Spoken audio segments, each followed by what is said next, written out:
6, they will be joining again in holy matrimony. Welcome to the show.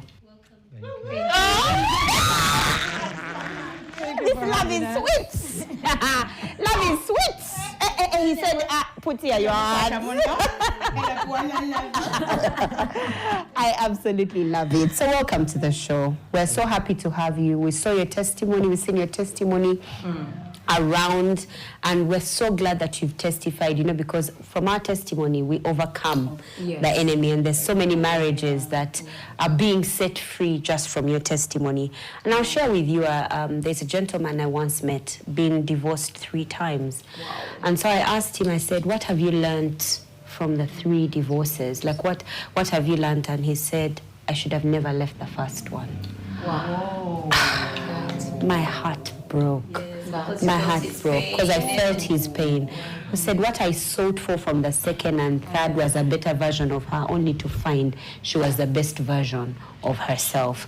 Usually I've had more of the ladies letting go. It's rare for men. Because men usually, I think, you fear to be vulnerable, because we have had instances whereby there is a wife beater, like a man is the one being tortured, so the man suffers silently. But on our side, it was her. I think she had reached a point where she couldn't take it. But one of the things I'm grateful to God, because this is our viewers, we don't come to you as masters of this. We are only here to share our story. Yeah. It was prematurely that we were young and immature.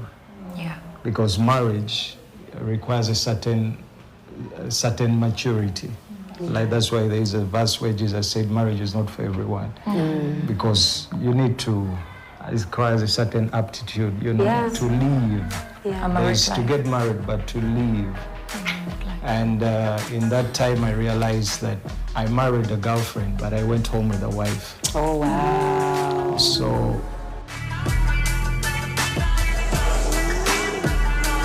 Bump Love was brought to you by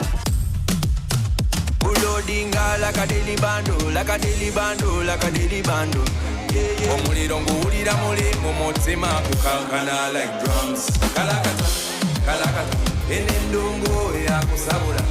Mikono free of fire, free of fire, free of fire.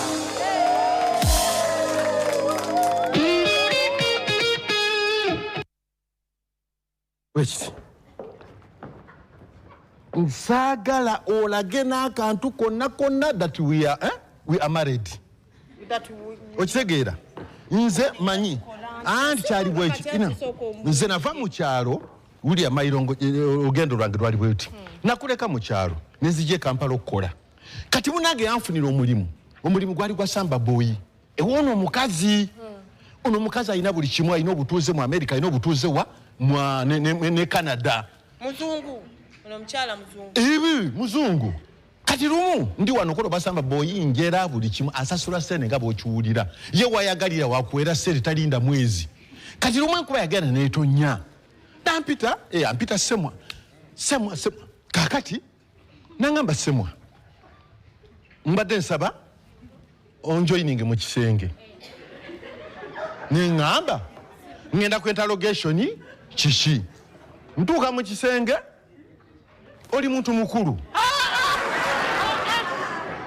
munaije byaggwera nze yali samba boyi kati nganfuuka ki nyinimu era zebba she wants a maid naye nga ayagala maid nga mukulu kati nengamba omukazi nangamba noonya omukozi nga wa mitwalo 8 kinana omwezi osinga ne Kadaama kati njagala okole wano naye tolaga kantu n'akamu nti oba ndi balo naye ng'oli gwe tokimanyi nti oli mu mutima gwe kitwale bwotyo nte tunafunangamu akaaganya ntudde ekangulumira awo nga nfuuka ki naye wano enda kikola ntya kale I want the money. Think about our kids. I love life.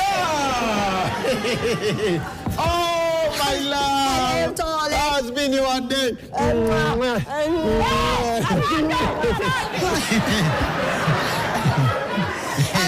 darling. Yes, sir. So, how are you? Me, I'm good. Who's this? Who's this? The maid. Oh, the maid we talked about. Oh, yeah. I told you I wanted this the maid. is the boss. Oh, what is my...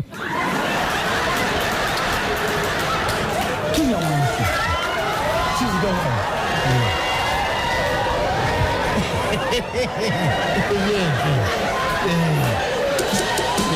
Every Thursday, tubera mula fingi.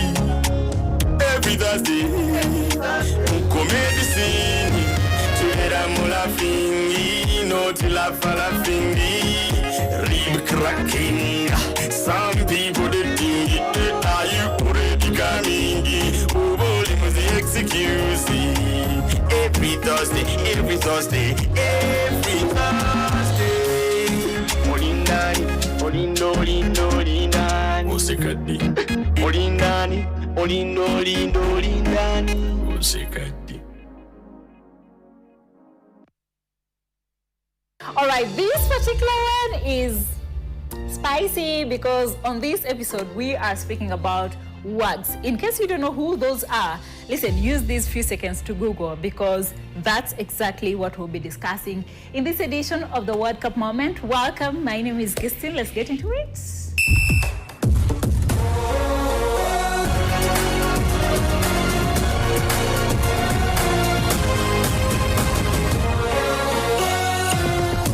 Where do we start? Let's start with Bruna Biakadi, who is the fiancée of Neymar Jr.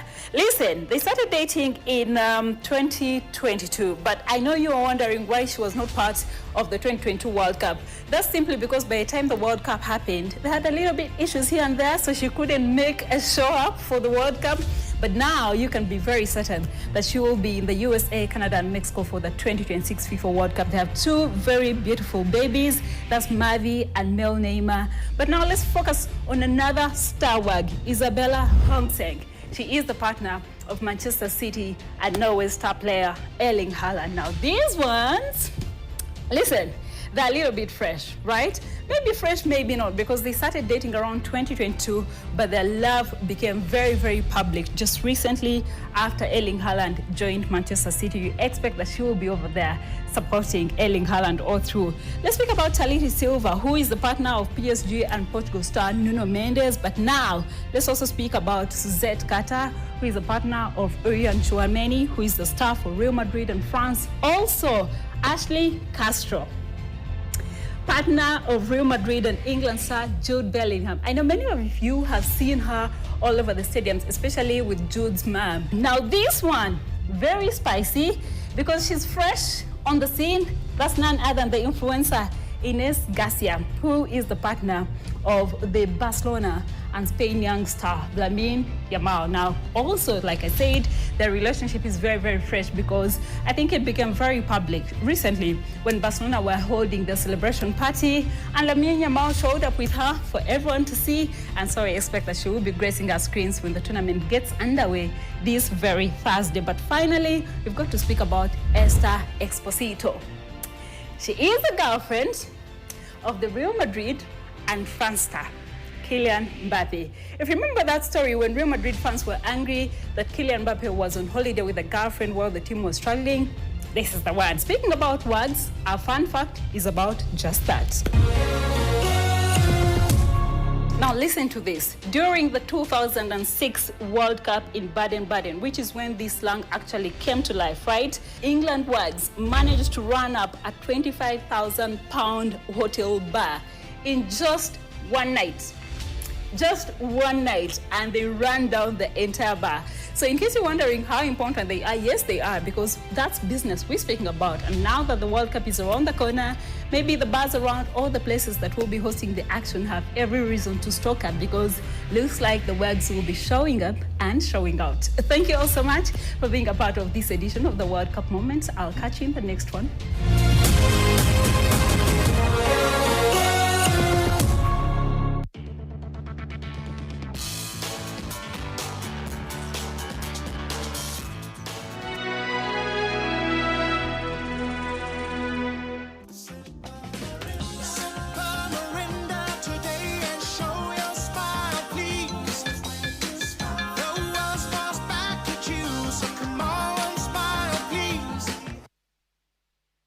Absa Bank Uganda and NTV Uganda, with support from Deloitte, will host a high-level post-budget breakfast forum on Friday, 12th June 2026 under the theme, the 2026-2027 National Budget, Harnessing Opportunities, Navigating Challenges. The dialogue will unpack the implications of the national budget in light of current realities, with conversations on how its provisions can best be leveraged to enable sustainable private sector growth and economic transformation. The chief guest will be the Permanent Secretary and Secretary to the Treasury, Mr. Ramadan Gobi. Follow the discussion live on NTV from 8 a.m. and on NTV, Absa Bank Uganda and Deloitte digital platforms. This is an invite-only event supported by Absa Bank Uganda and Deloitte. Globally, child labor remains a pressing issue. Despite progress, 138 million children remain in child labor worldwide, including nearly 54 million in hazardous work. Africa, especially the sub-Saharan region, bears the highest burden. The number of children engaged in child labor increased from 65.1 million in 2008 to 86.6 million in 2024. However, as a percentage of the children on the continent, it reduced from 25% to 21%. Today, there are more children working in sub-Saharan Africa than in the rest of the world combined. World Day Against Child Labor, commemorated every 12th of June, is a day to reflect on progress, share strategies, and recommit to concrete actions in tackling child labor. Join us this Thursday, 11th June 2026 from 11 a.m. to 12 p.m. live on NTV Uganda for a talk show under the theme, Accelerating Action to End Child Labor, Dignity and Full Potential of Every Child. The discussion aims to elevate public awareness and catalyze multi-sector efforts, especially in light of Uganda's commitments under the Sustainable Development Goals and National Development Frameworks. The panelists include Dr. Judith Atkwatse, Minister of Gender, Labour and Social Development; Adida Dominic, Lawyer Initiative for Social and Economic Rights; Kabi Godfrey, Federation of Uganda Employers. Follow the conversation online using the hashtag #EndChildLabour. On Thursday, 11th June 2026, the Minister of Finance, Planning and Economic Development will read the budget speech for financial year 2026-2027. To know the budget priorities and its opportunities, please listen to the budget speech on 11th June 2026. Our budget, our responsibility.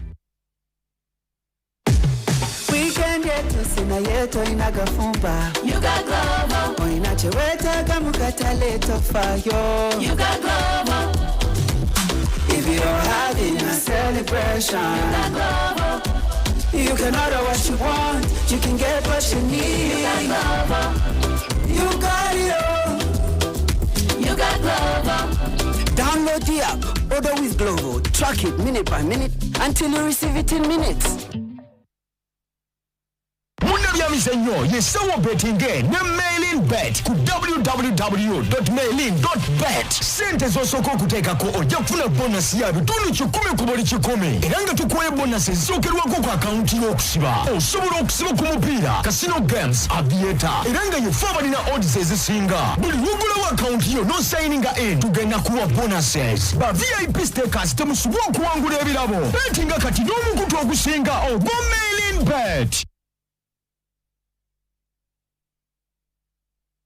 In a world that's always changing, the foundations of trust must stay strong. For over 60 years, we've built the minds that build trust, shaping the professionals who carry confidence into boardrooms, communities, and lives. Because trust doesn't happen by chance, it's built, tested, and taught. As the world moves forward, so do we, blending data, innovation, and human insight to prepare the next generation of industry leaders. Insurance Training College in Uganda, enhancing professionalism. I found a mattress, comfy and quality, rose foam, so durable.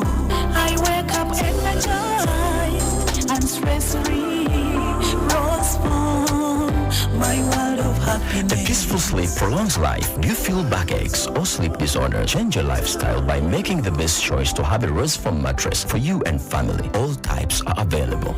I'm stuck on you today, tomorrow, and forever. Rose foam, your family mattress. Rose foam, a world of beautiful dreams.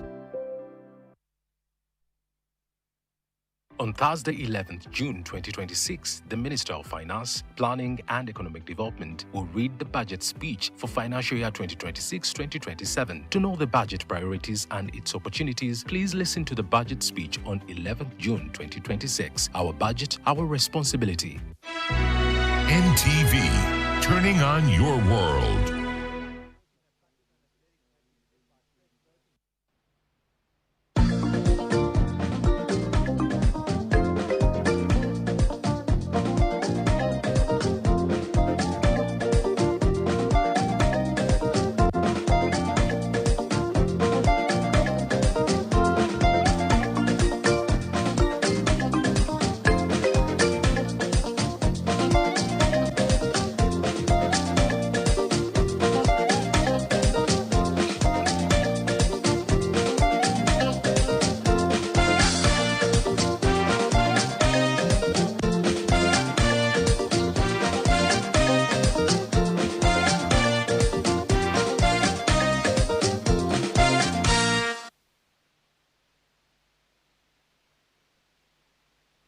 Kusatu ennaku z'omwezi tubala 10 omwezi guno ogw'omukaaga omwaka 2026 essaawa ewezeemu nga bulijjo kabakadde ka NTV Akawungeezi nkwaniriza yonna gy'osinzidde okubanga otulaba era nkwebaza gyonna gy'otuusizaako engalo olunaku olwaleero kadde ka Akawungeezi mu bimu by'ogenda okulaba ogenda kulaba Ssaabaminisita Robinah Nabbanja nga yeegaanawo okubaako ne kyamanyi ku mayitire ga John Bosco Kibalama munna NUP atamanyiddwa ku mayitire kati emyaka 7 newankubadde Nabbanja ono yategeezaako nti gavumenti ono yeemulina.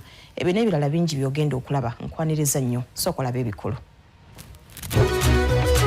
Emitwe gy'amawulire gikuleeteddwa KCB Bank, for people, for better. KCB Bank is regulated by the Bank of Uganda. Samulitani era osasula n'omusolo ogukubangibwa ng'oyitira ku kibanja kya URA at www.ura.go.ug oyambibwe. Akawungeezi.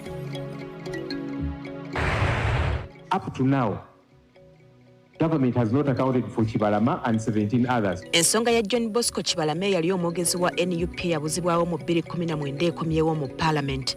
Ssaabaminisita yeesamudde ebyokumanya amayitire ge. In a place called Kavule, there is our chairman called Kibalama. And that's the man I meant. Parliament ekkiriza gavumenti okwewola ssente endala eziri eyo mu buwumbi 7 n'omusobyo. Ababaka abamu basigadde bakukkuluma olw'engeri ssente ezaasooka gye zaakwatibwamu.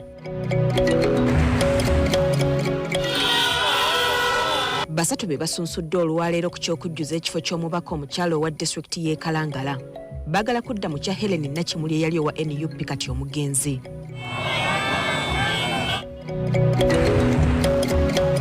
Okutandika okuwulira omusango gwa Dr. Kizza Besigye ne banne ogw'okulya mu nsolo kwe kuzzeemu omukoosi. Ab'ekkomera ly'e Luzira baganye ekyabannamateeka be okumutwalira ku bujulizi obwaleetedde oludda oluwaabi. Tebabiwuliranga nako era kkooti tebagambangako nti tujja kujja n'ebintu ebyo.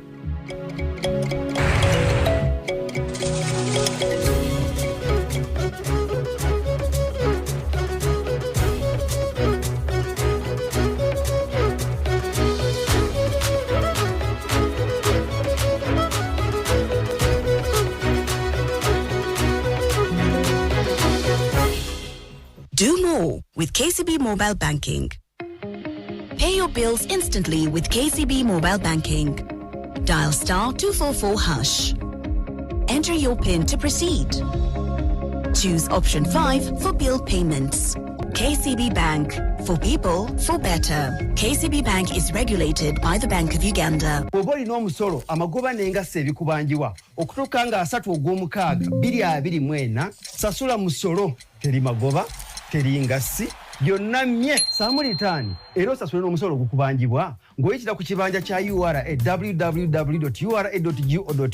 Soft Care Petal Care has a floating design that perfectly fits. It reduces 70% friction on skin, absorbs fully and blocks leakages from both sides. Soft Care, yeah.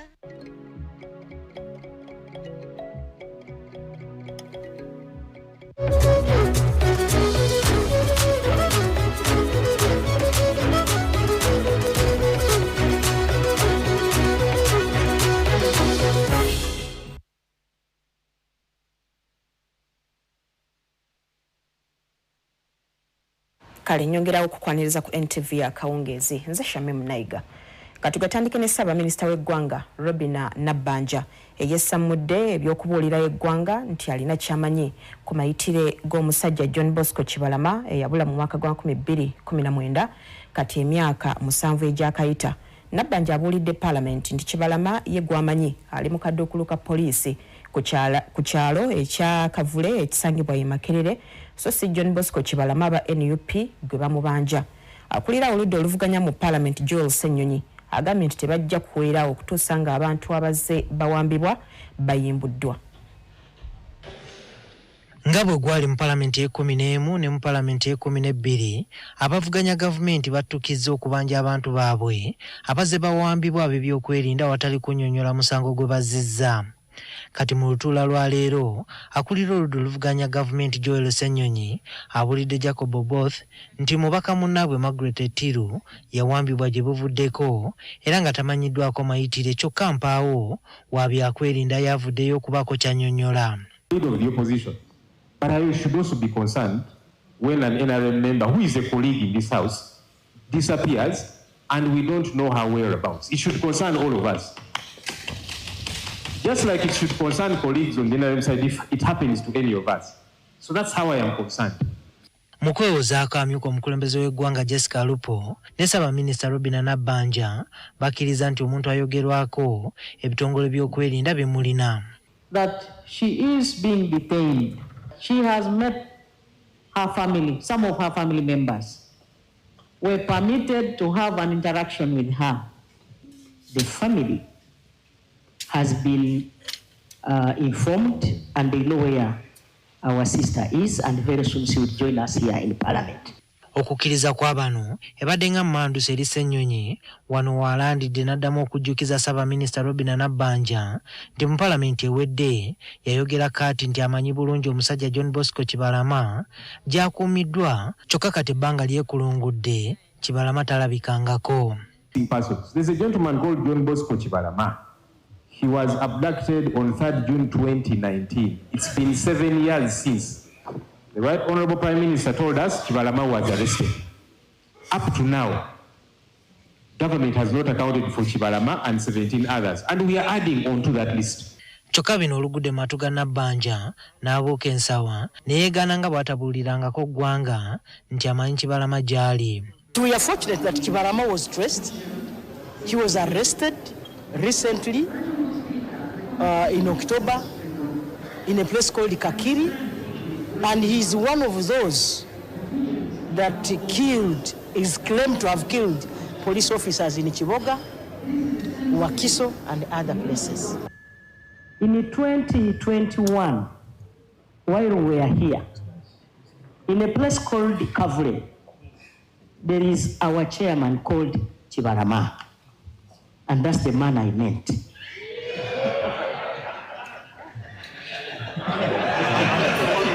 Abantu bebatuuse okufa mukyala we yafa olwa stress abaana tebasoma efamire yonna yasaasaana n'abantu abalala bwe batyo bababuzizaawo abantu 18 betubanja naye omuntu omukulu nga zze ali mu kubalaata. Paalamenti ewedde nti Kibalama oyo amumanye ate ali mukomera ajja kukolwako nga amateeka nga bwe gagamba. Naye kati twewuunya kati leero Ssemujju Premisa akomawo ng'atubuulira nti Kibalama yali ayogerako yali ayogera ku Kibalama mulala. So n'olwekyo nze nkiraba nga omuntu abuzaabuza Paalamenti just. Abooludda oluvuganya bagambye Sipiika nti ekiwamba abantu kirabika nga kizzeemu mu ggwanga lyonna ng'ensangi zino abantu bawambibwa watali annyonnyola mayitire gaabwe. Bano banokoddeyo okuwambibwako omuwagizi wa NUP Christopher Godi amanyiddwa nga King Zale na kaakati atamanyiddwako mayitire. Wotalwanirira kino olwaleero olunaku olw'enkyeza mutajja kulwanirira. Tunatuna ng'Abannayuganda tulina okulwanirira kuboneka nti buli omu ateekebwa okutegeera bamugemeire ki ate nga bakalina kugema woteekewo kwinonolwa bali kugemera ki era bali kutwalawa. Navayo n'agamba nti Ab'Oluganda ze bamanyi. Actually ekyo si kya mu Banganda bize bokka kumanya kubanga ekisooka alina abalonzi ate mubaka wa ggwanga National MP abeera mubaka wa ggwanga. Naye n'ekyokusatu teri muntu yenna ne bw'aba nga si mubaka wa Paalamenti asaana kusibwa ennaku ezo zonna.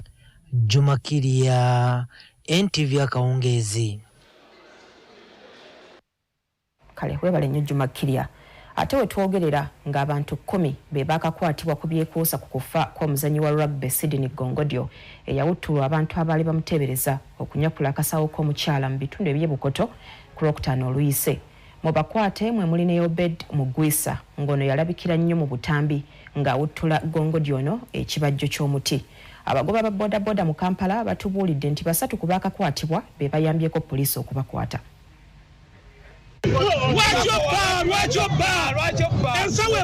Poliisi eyongedde okufuza n'okufeffetta abantu bonna abeenyigira mu kukuba omuzannyi wa rugby Sydney Gongodio bwe baali bamuteebereza okunyakula akasawo k'omukazi mu bitundu by'Ebukoto Nakawa ku lunaku olw'okutaano.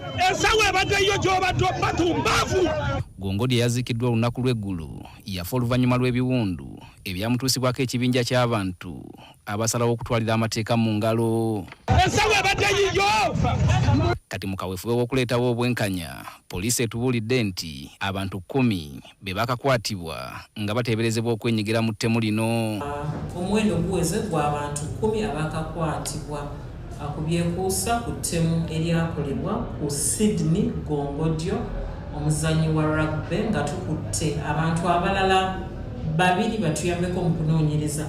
Mu bakwate mwe muli n'omusajja Obed Mugwisa eyalabikira mu butambi ng'awuttula Gongodio ekibajjo ky'omuti. Naye Mugwisa Obed ono yalabikirako mu katambi akatambula ku mitimbagano akalaga omwami ayambadde yellow ng'akutte oguggo era nga bwe twamukwatidde ono yabadde tali mu t-shirt eya yellow naye mu kola interrogation ono yatulagiridde waje yabadde atutte t-shirt eyo. Mugwisa ono poliisi ekakasizza nti yakwatiddwa ababodaboda olunaku lw'eggulo ng'ono bamusanze yeekukumye mu zooni ya Nsimbi Ziwoome mu bitundu by'Entinda Nakawa. Mugwisa yakwatiddwa mu kitundu ekimanyikiddwa nga Ensimbi Ziwoome mu Ntinda. Ababodaboda banne bwe tubadde tukolagana nabo be bamukonoddeyo. Kati twakozeseza structure yaffe yennyini okulondoola abantu abo abakoze ekikolwa ekyo. Era ba defense baffe twabagasse wamu ab'Enakawa ne tubateekamu n'aba Kampala abalala. Ennaku 3 babadde ku ground. Era nakati bakyaliko twabaganya okuvaawo mpaka nga tufunye buli muntu yabadde mu katambi ako. Frank Mawejje nga ye ssentebe w'ababodaboda mu ggwanga atubuulidde nti abantu 3 kwaba bakakwatibwa ababodaboda be babakutte ne babawayo eri poliisi. Okuva olunaku olwajjo mpaka olwaleero twakakwata abantu 3. Omwami eyakwata ekibaawo n'akikuba omugenzi Sydney emirundi egiwera ku mutwe. Omulala era bw'otunira akatambi waliwo askari yali kumpi mu kitundu omwo naye twamukutte jjo nga tulina ab'ebyokwerinda aba poliisi. Kati olunaku olwaleero wenjogerera n'omuvubuka yali ayambadde reflector ya Uber naye yali w'amaanyi nnyo mu kukuba omugenzi ne wenjogerera olwaleero tumukutte era naye tumutuusiza nga taliiko kamogo. Kyokka n'agamba kino kikyali kituuza nga si bakuddamu kukkiriza muntu yenna kuvumaganya mulimu gwabwe. Genda kuttira wa bodaboda yenna ku liiso anaabasangiddwa nga yeenyigidde mu kikulu ekimenya amateeka n'ekya mob justice. Bigenda kukoma ku luno, bikoma ku Sydney. Nga naye bw'otunuulira akatambi mwe bakwatidde Mugwisa, tukubiriza abantu okukola mu ngeri eyo. Bwe mukwata omuntu yenna azizza omusango oba ateeberezebwa okuba nga azizza omusango, mumukwase poliisi oba abavunaanyizibwa okusinga okutwalira amateeka mu ngalo. Wabula ono ayagala ne KCCA eveeyo mu kukwasizaako abakulembeze ba bodaboda mu kutereeza omulimu. So twagala KCCA yanguye enteekateeka y'omulimu gwaffe. Buli wa bodaboda adde ku stage, buli wa bodaboda yambale uniform. Awo tujja kuba tusobola okulondoola bannaffe kuba abantu abasinga bazza emisango olw'okubanga bakimanyi nti tebajja kubategeera. Okusinziira ku poliisi, abakwate bano bakulabikako mu kaguli ka kkooti essaawa yonna batandika okuwera ennemba n'emisango egyekuusa ku kufa kw'omuntu. Peter Serugo, NTV Akawungeezi. Webale Peter Serugo. Parliament olunaku olwaleero ekkiriza gavumenti okwewola obuwumbi 734 nga zino za kuyambako okutumbula ebyobulimi nga bayita mu nkola ey'okufukirira ebirime ey'amaanyi g'enjuba. Kyokka ababaka abamu tebabadde bamativu n'engeri y'ensimbi ezasooka gye zaakwatibwamu nga bagamba nti tezaatuukiriza bulungi bigendererwa byazo. Gavumenti erina essuubi nti ensimbi zino zigenda kutumbula ebyokulima y'emmwanyi mu ggwanga nga zongera ku ezo ezirimwa mu budde buno. Olwaleero gavumenti ng'eyita mu minisitule y'ebyensimbi esabye Parliament okujikkiriza okwewola obukadde bw'ensimbi za Bulaaya oba euro 168 n'ezigwamu buno nga bwe buwumbi 734 eza wano. Zino nga za kuyambako okutumbula ebyobulimi nga bayita mu kufukirira ebirime n'ebyuma bikozesa amasannyalaze g'enjuba. Gavumenti yagamba nti ssente zino zigenda kuyamba abalimi okutumbula ebyobulimi nga bayita mu kufukirira era nga abalimi b'emmwanyi be bagenda okusinga okuganyulwa mu nkola eno. Coffee has been identified as a priority commodity due to its strategic importance to Uganda's economy and livelihoods. Uganda is currently the second largest coffee producer in Africa after Ethiopia and the leading coffee exporter on the continent. Kyokka ababaka basoose kusimbira bbanja lino kkuuli nga bagamba nti mu kiseera kino Parliament terina kakiiko akalondoola amabanja g'eggwanga okulyekenneenya kale nga balowooza nti gavumenti eyagala kubakwata nga tebeetegese. Look at Article 90. It establishes the committees of Parliament and the rationale is for efficient running of Parliament. The list of financing options considered when identifying the creditor. Because one of the things I've noticed that the interest rate is quite high. It's not concessional. Guno mulundi gwa kubiri nga gavumenti yeewula ssente okugenda mu nkola eno. Kyokka nga ababaka bagamba nti ogwasooka abantu tebaaganyulwa kale ng'ensimbi zino tezigenda kugasa bannayuganda. Twakasoma audit report ng'etugamba nti okuva 2013 financial ya 2013-2014 paka 2024-25 tusasulidde penalty ku loans ezigibwayo ne zitakola obuwumbi obugenda mu 4. Kati tubadde tusabe yo scrutiny muleke kutwanguya tudde mu committee tufune obudde tusomemu kiki ekiri ku mabega ga loan eyo tusobola ogiyisa mu bulungi naye ffenna tukiriziganya tugyetaaga. Issues you point out are critical. Ministry of Water should take note of them. Agriculture should take note of them. Ministry of Local Government should take note of them because that's where the staff that identify farmers are resident. OPM takes note of them. Wadde nga bino bigenda mu maaso ebbanja lino liyisiddwa Parliament. Those in favor say aye and to the contrary say nay. The ayes have it. Erimibwa wane Uganda naye ku challenges zetufuna tetuyina mmere emala. Lwaki abantu balima nga balinda season ey'enkuba. Kati enkuba bwe batetonye kiba kitegeeza tugenda kubeera nga tuluzinga. Ensi nyingi ogenda wana Israel abantu gye baagala nnyo okgenda nga benchmarkinga nti lwakuba it is an agricultural country ekoze ebintu by'amaanyi mu by'okulima abantu abo bakozesa era irrigation. Era bw'ogenda e Morocco bye bimu. Bw'ogenda mu India tebakyakozesa mafuta mangi kubanga amafuta ga bbeeyi era abantu beze nga babifunamu. Kino kitegeeza nti ebbanja lya Uganda lyeyongedde okulinnya nga gye buvuddeko libadde mu trillions 13. Lino lizenga omwaka gwa byensimbi 2025-2026 gusigazzaako ennaku mbale bubazi. Mu ngeri y'emu olwaleero abantu abalondebwa okuba baminisita nga si babaka ba Parliament nabo olwaleero bakubye ebirayiro by'obubaka bwa Parliament. In the name of the Almighty God. Kale wewavudde ekibuuzo kyaffe olwaleero ekyaki kyolowooza tubuulire oyogera ki ku bbanja lya Uganda erize lyeyongera. Oyogera ki ku bbanja lya Uganda erize lyeyongera. Ekibuuzo twakitaddeyo dda ku mikutu gyaffe emigattabantu ku NTV Uganda Facebook ne X gendayo noonya bye twakitadde noonya comment section Wandikemu endowooza yo mu maaso awo nja kusoma ezimu ku ezo. Katusooke tweyongereyo. Kale abakugu mu kunoonyereza okw'ekikugu mu poliisi ey'eggwanga baagala bakomewo okwewuubanga mu kkooti nga bawa obujulizi ku misango egya Naggomola baweebwe omwaganya obujulizi okubuyisanga ku mikutu gya Zoom. Bano bagamba nti mu ggwanga lyonna batono ddala kale nga obudde bwe pamala nga beewuuba mu kkooti babulwa akadde akalala okukola ku misango emirala egiba gitannakolwako.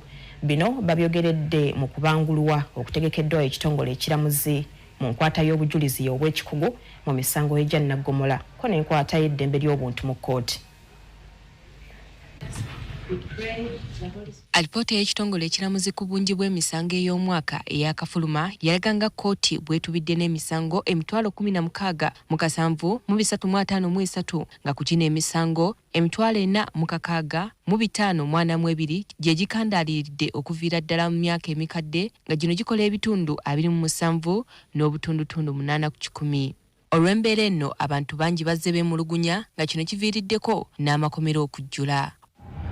Olw'okuba nti ekitongole kya poliisi ekikola ku kunoonyereza okw'ekikugu kiyite ki Forensic Services kyesigamwako nnyo mu kuwa obujulizi naddala mu misango egya Naggomola, akikulira Andrew Mubiru atubuulidde nti beesanga ng'emisango mingi egibeetuumyeko kyokka ng'ate be bamu abalina okwewuuba mu kkooti nga bawa obujulizi. Omusango guli e Tororo, omukugu alina okuva e Kampala agendeko e Tororo awa obujulizi, ati bw'aba yakava e Tororo agendeko e Soroti Arua.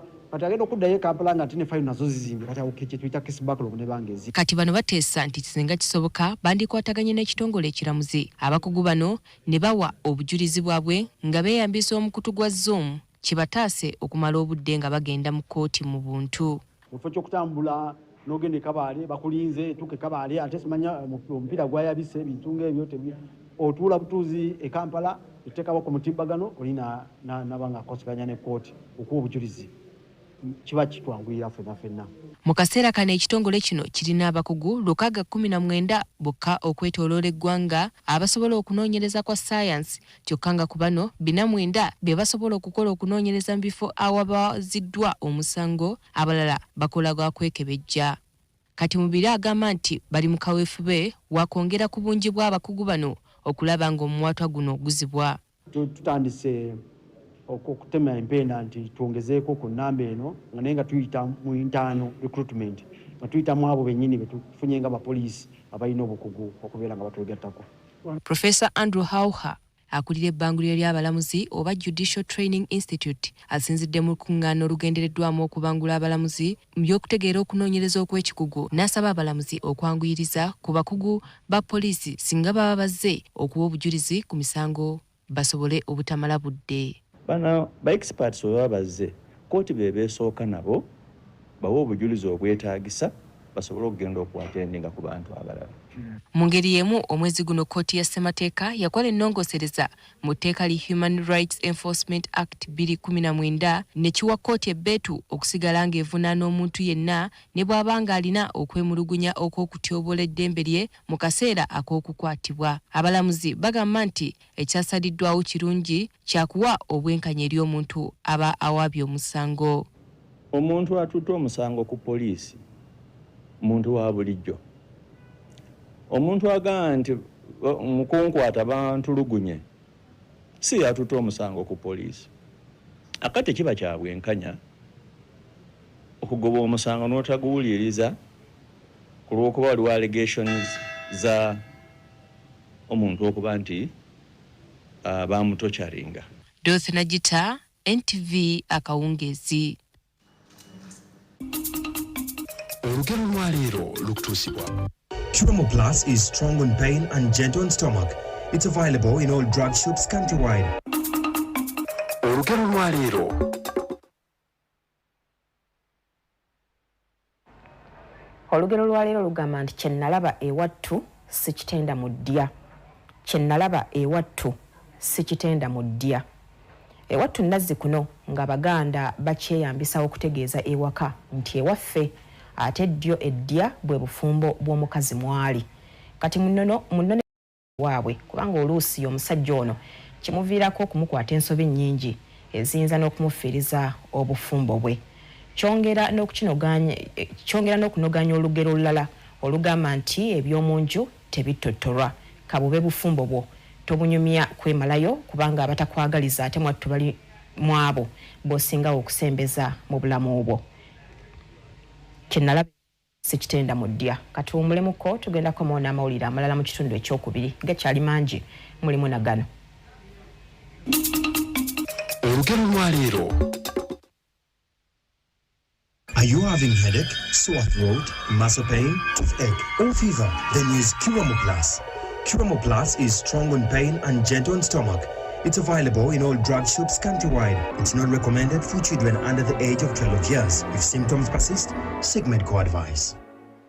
Bw'otekomawo gikuleeteddwa Tof Plus mwekwate. UETCL, transmitting for transformation. Bw'otekomawo Polisi ekedde kugobagana n'abatuuze yabakyesisigiriza okwamuka olutobazi lwa Kawalattu. Bagikasukidde amayenja waliwo abakwatiddwa. Okutereeza ebyentambula mu kibuga, KCCA esabye weebwemu ku kadde. We twogerera tugenda mu maaso awamu n'okusomesa.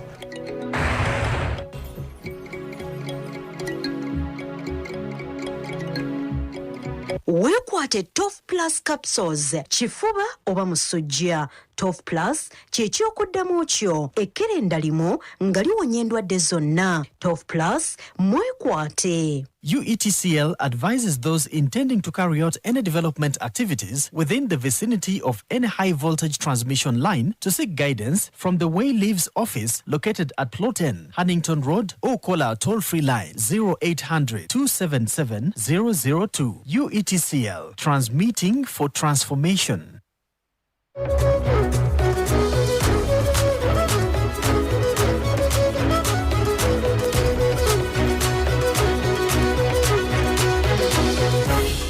Mutikitiki asatu bokka kankubulire kyolina okukola nga 3 Juni 2026 terunayita. Ekisooka nga 3 Juni 2026 yensalesalewo okusaamu litaani n'okusasula omusolo mu mwaka gw'ebyensimbi 2025-2026. Tolinda bw'osalawo okusaamu litaani ekikeerezi wandikola ensobi ate ng'ensobi eyo yandikugirako okuweesebwa engassi. Ekyokubiri bw'oba olina omusolo amagoba n'engassi ebikubanjibwa okutuuka nga 3 Ogw'omukaaga 2024 sasula musolo teri magoba teri ngassi byonna mmye saamu litaani era osasule n'omusolo ogukubanjibwa ng'oyitira ku kibanja kya URA www.ura.go.ug oyambibwe. Uganda Revenue Authority, developing Uganda together.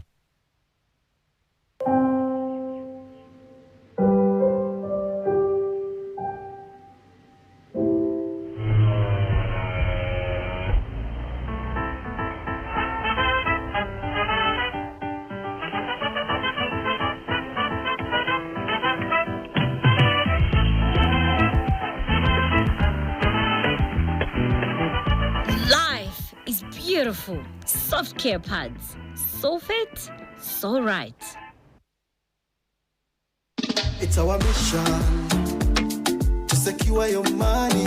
Protecting your money is as important as earning it. It is for this reason that the Deposit Protection Fund of Uganda, DPF, was established by the Government of Uganda to provide deposit protection to customers of regulated financial institutions. In the unlikely event that your commercial bank, credit institution, or microfinance deposit-taking institution fails, the DPF will pay you up to 10 million Uganda shillings. Keep your personal information such as national identification number, mobile phone, or an alternative bank account updated with your banker. Terms and conditions apply. For more information, contact DPF at Aha Towers, Plot 7 Lodell Road, Kampala. Call 0312-206-400 or visit our website at www.dpf.or.ug.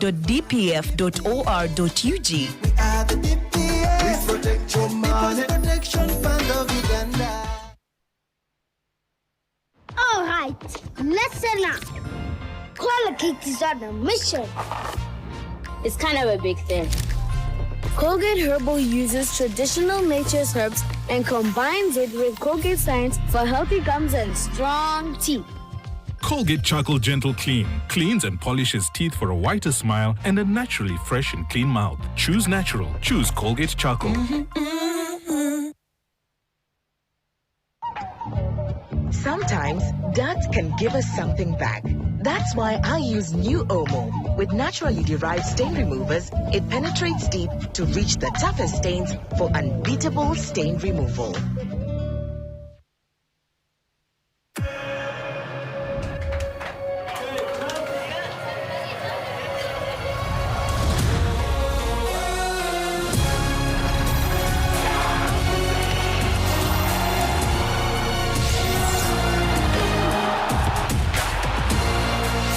June to 19 July, everything can wait. The FIFA World Cup 2026. Catch all 104 matches on 4 dedicated channels, live on SuperSport, only on DSTV.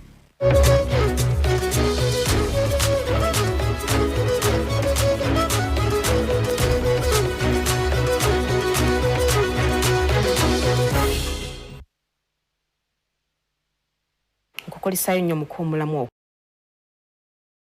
ko katweyongereyo. Enkya ya leero bannamateeka ba Dr. Kizza Besigye ne munne Obedi Lutale batuuseeko mu kkomera ye Luzira gye bakuumirwa okumulagawo obujulizi oludda oluwaabi bwe lutegeseeyo okumuwaako olunaku olw'enkya.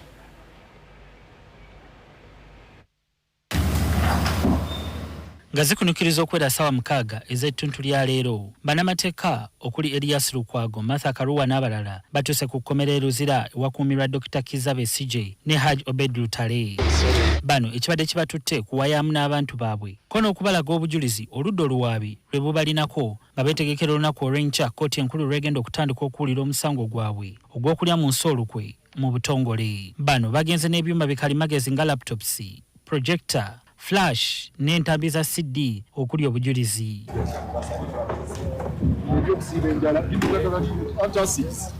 Obujulizi bungi nnyo, pages nyingi nnyo, waliwo videos okuziraba ne audio okuziwuliriza nga balaga nti kitwale essaawa 10. Kyokka era nga bwe kitera okuba bannamawulire tetukkiriziddwa kusukka wankaaki w'e Luzira. Oluvannyuma lwa bano okukulungula kumpi essaawa 3:02 Lukwago ne banne bafulumya ekkomera ly'e Luzira ne batubuulira bye balabyeyo. Tubadde kugamba lagala okuyingira ekkomera wano. Kusookera ddala we twayingiridde wano wasooka baatulwisiza okumala kumpi essaawa nnamba. Batuzza wano batuzza wali baga ati bo tebalina kye bamanyi paka lwe twasabye nti naye tusobola kulaba ku mukama wammwe. Bano batugambye nti newankubadde tulabye nga abayingira bwe batuuse munda tebakiriziddwa kuyingira na bujulizi bwabwe okutuuka ku basibe. Kyokka nga kino kiriko ekiragiro kya kkooti. Twabadde nga tumanyi nti ebbaluwa gye baabawa kuba Registra yagamba Judge Baguma yagamba nti Registra yabawandiikira bo nga bagamba kye bamanyi kwe kutuukiriza ku weekend ne ku public holiday. Bino ebirala ne balema ne bakomba kwerima. Bano bagamba mu kusaba kwabwe mwalimu okubawa ekisenge ekyenjawulo ekitaliimu byuma bikwata maloboozi mwe babadde baagala okulagira abantu baabwe obujulizi wabula tekisobose. Mwe muli okufuna room owatali ba prisons authorities nga mwe muli n'okuba nti tujja n'ebyokulya byaffe ne fayiro zaffe n'amasimu gaffe n'okubeerawo nga waliwo internet okusobozesa discussion okugenda obulungi. Olunaku olw'enkya kkooti enkulu ekubirizibwa omulamuzi Emmanuel Baguma lwe yateekawo okutandika okuwulira omusango ogw'okulya mu nsi yaabwe olukwe oguvunaanibwa Besigye ne Lutale. Okusinziira ku Lukwago ne Karuwa kino tekijja kusoboka anti bo nga bannamateeka b'abavunaanwa tebaweereddwa lukusa kwanjulira abavunaanwa bujulizi bw'oludda oluwaabi. We will appear but to inform the court that whatever was supposed to happen today according to its orders did not happen. Geza mwami Baguma na kumulombojera akana na akataano biki bye tuyiseemu wano. Okubonaabona kwe tuyiseemu n'okulemesebwa okubaddewo okulaba Dr. Besigye n'okubaako bye tukola. Beka Senyonga Mulinde, NTV Akawungeezi. Olunaku olw'enkya bwe watabaawo kikyuka okuwulira omusango gwa Dr. Kizza Besigye ne munne Obedi Lutale lwekutandika mu butongole. Newankubadde bannamateeka baabano bazze bateekawo embeera okuwanvuyawo okutandika okuwulira omusango guno. Omulamuzi agulimu Emmanuel Baguma ku bbalaza eno yakinoganya bulungi nti akoye obuzannyo buno ng'ayagala ensonga zino ziggwe. Kyokka okuva Besigye ne munne lwe baakwatibwa bingi ebizze bibeerawo oba olyawo ebibadde biwanvu ya ensonga zino nga kumpi kati twolekera myaka 2 miramba ng'omusango guno tegutandika. Omusasi waffe kaabitusunsulire tubimanye. Omusango gwa Dr. Kizza Besigye ne munywanyi wo Bedi Lutale gwayingira dda mu byafaayo bya Uganda n'ensi ng'ogumu kw'egyo egikyasinze okuba emizibu n'okwetobekamu ebyobufuzi. Saagala weerabire nti bino byonna byatandika na kuwambibwa kw'ababiri bano mu kibuga Nairobi ekya Kenya mu Novemba wa 2024 ekyaleka nga buli omu yeewuunya engeri Kenya gye yakkiriza ensengwiro okugyesogga n'ewamba omugenyi waayo ng'abaayo tebakitegeddeeko. Kyatwala ennaku wazindaba nnya nga Kenya ne Uganda mpaawo avaamu mwasi ku by'okubulawo kwa Besigye okutuusa nga 2 Novemba lwe baddamu okulabwako mu kkooti y'amagye e Makindye nga basomerwa emisango egyekuusa ku kusekeeterera gavumenti n'okuba n'ebyokulwanyisa mu ngeri emenya amateeka. Oludda oluwaabi lwategeeza kkooti nti ababiri bano baali batandise okunoonya n'okufuna obuyambi bw'ekinnamagye okwaŋŋanga eggye lya UPDF n'ekigendererwa ekisuula gavumenti eyatuuyanya abantu okulonda wabula bano emisango baajeegaana. Kino ate kyaleetawo akabuuza ku ngeri abasajja nga bantu ba bulijjo gye bayinza okutwalibwa mu kkooti y'amagye eyali emanyiddwa nti ewozesa bajaasi bokka. Tikyali mu giraasi nga bano bwe baali tebayinza kufuna bwenkanya mu kkooti ng'eno eyali ebawaabidde ate nga yerina n'omulamuzi alinza okugusala. Mu Desemba wa 2024 oludda oluwaabi lwakomawo mu kkooti y'emu ne babaako emisango emijja gye bagatta ku mikadde nga singa gikka Besigye ne Lutale mu V ekibonerezo baali boolekedde kyakalabba. Abawaabi baalumiriza nti bano baali basinkana abantu ku mutendera gw'ensi yonna mu bifo nga Nairobi, Geneva ne Athens era nga mu bye boogerako mwalimu okusuula gavumenti ya Mwami Museveni ekintu bano kye beegaana wabula era nga bawakanya kkooti ebawozesa. Mu masa ga kkooti ensukkulumu waaliyo omusango ogwali gwawaabwa edda munnabyabufuzi Michael Kabaziguruka ng'awakanya ekyokutwalibwa mu kkooti y'amagye ng'ate muntu wa bulijjo. Nga 3 January 2025 abalamuzi ba kkooti eno baagukukunulayo okugusala era ne basalawo eggoyi nti kyali kikyamu okutwala Kabaziguruka mu kkooti y'amagye kubanga abagituulamu bonna baali bakibogwe mu nsonga z'ebyamateeka nga kale bye baali basala byonna byali tebiyinza kwoleka bwenkanya bwonna.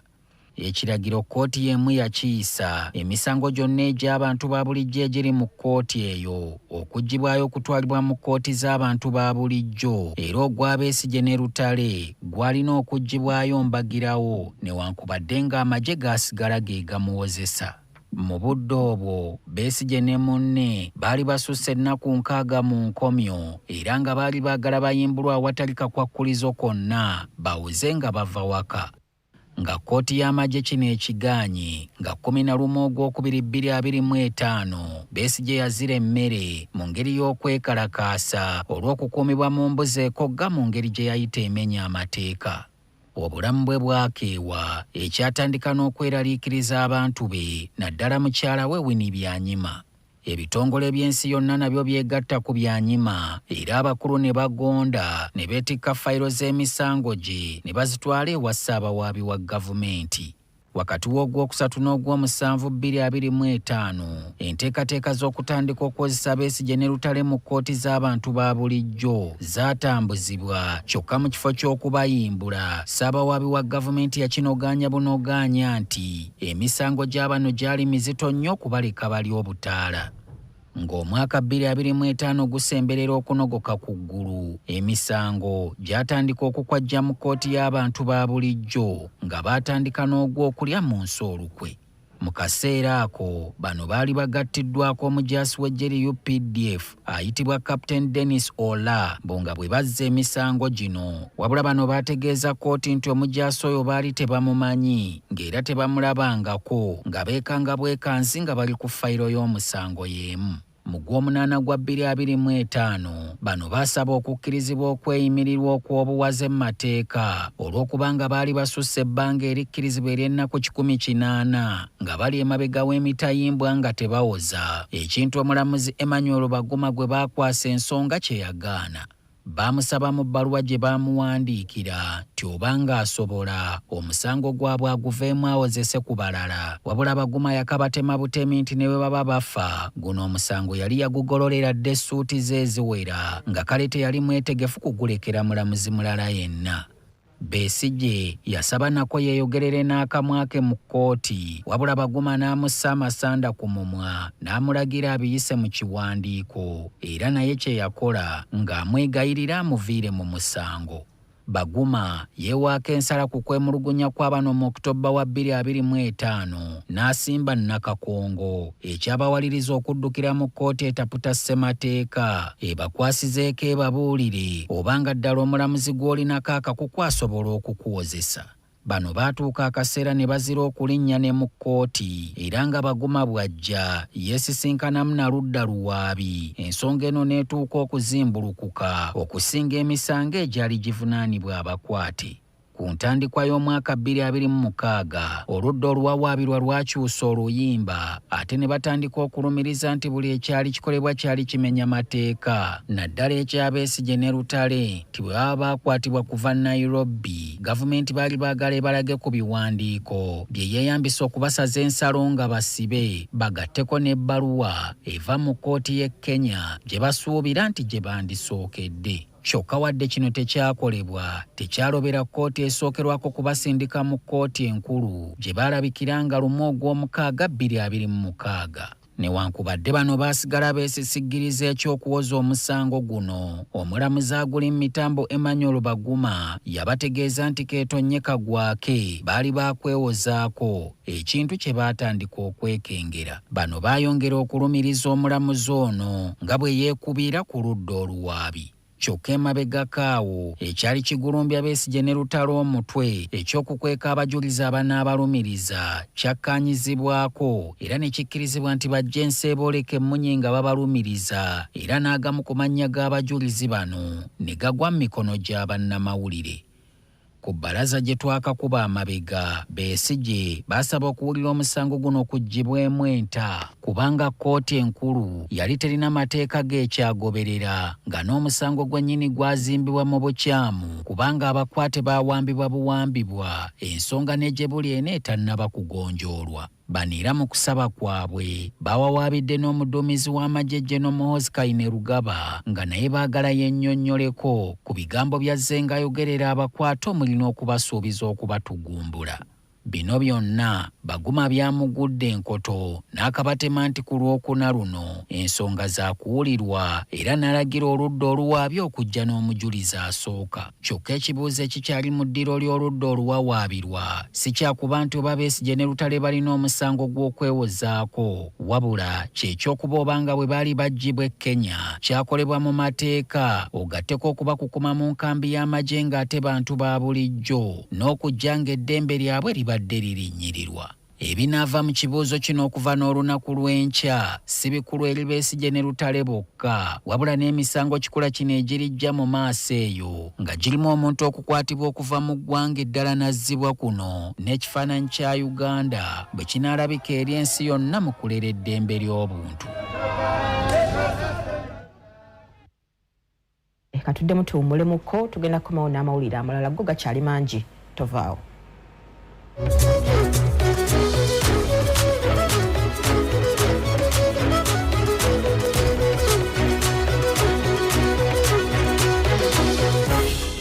Are you having headache, sore throat, muscle pain, toothache, or fever? Then use Curamo Plus. Curamo Plus is strong on pain and gentle on stomach. It's available in all drugstores countrywide. It's not recommended for children under the age of 12 years. If symptoms persist, seek medical advice. Travel tip. Prohibited items. The following items are not permitted in hand luggage: liquids above 100 milliliters and sharp and flammable items. Carrying such items causes substantial delays and security issues. Be sure to inquire with airline personnel about what is prohibited.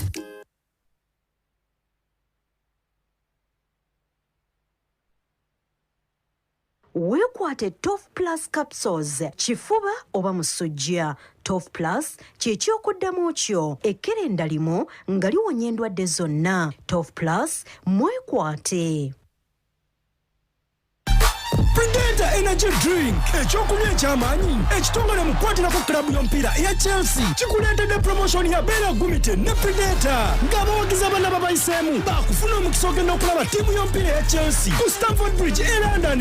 Tetukomye okwo tugenda gabazi bodaboda buli wiiki airtime asuuka mu miliyoni 4 wakuwangulwa buli lunaku. Kyangu nnyo gula eccupa ya Predator erina akasandikiro akeeru era wansi waako ojja kufuna koodi ogisindike ku 688. Tumanya wandiba namukisa newangulya ebimu ku birabo enkumuliitu. Beera Gumite ne Predator akazannyo kano kakakasibwa aba National Lotteries and Gaming Regulatory Board. Enkola n'obukwakulizo bigobererwa.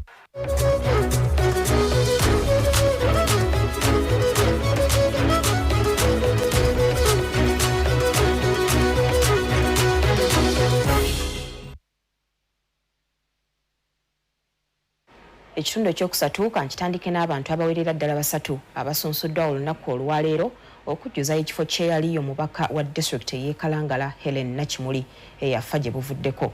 Abasunsuddwa kuliko munna NRM Aida Nabayiga owa NUP Irene Nampala ko ne Helen Flavia Nagawa azenga Namunigina. Okusunsula kuno kwa kumalayo ennaku 2.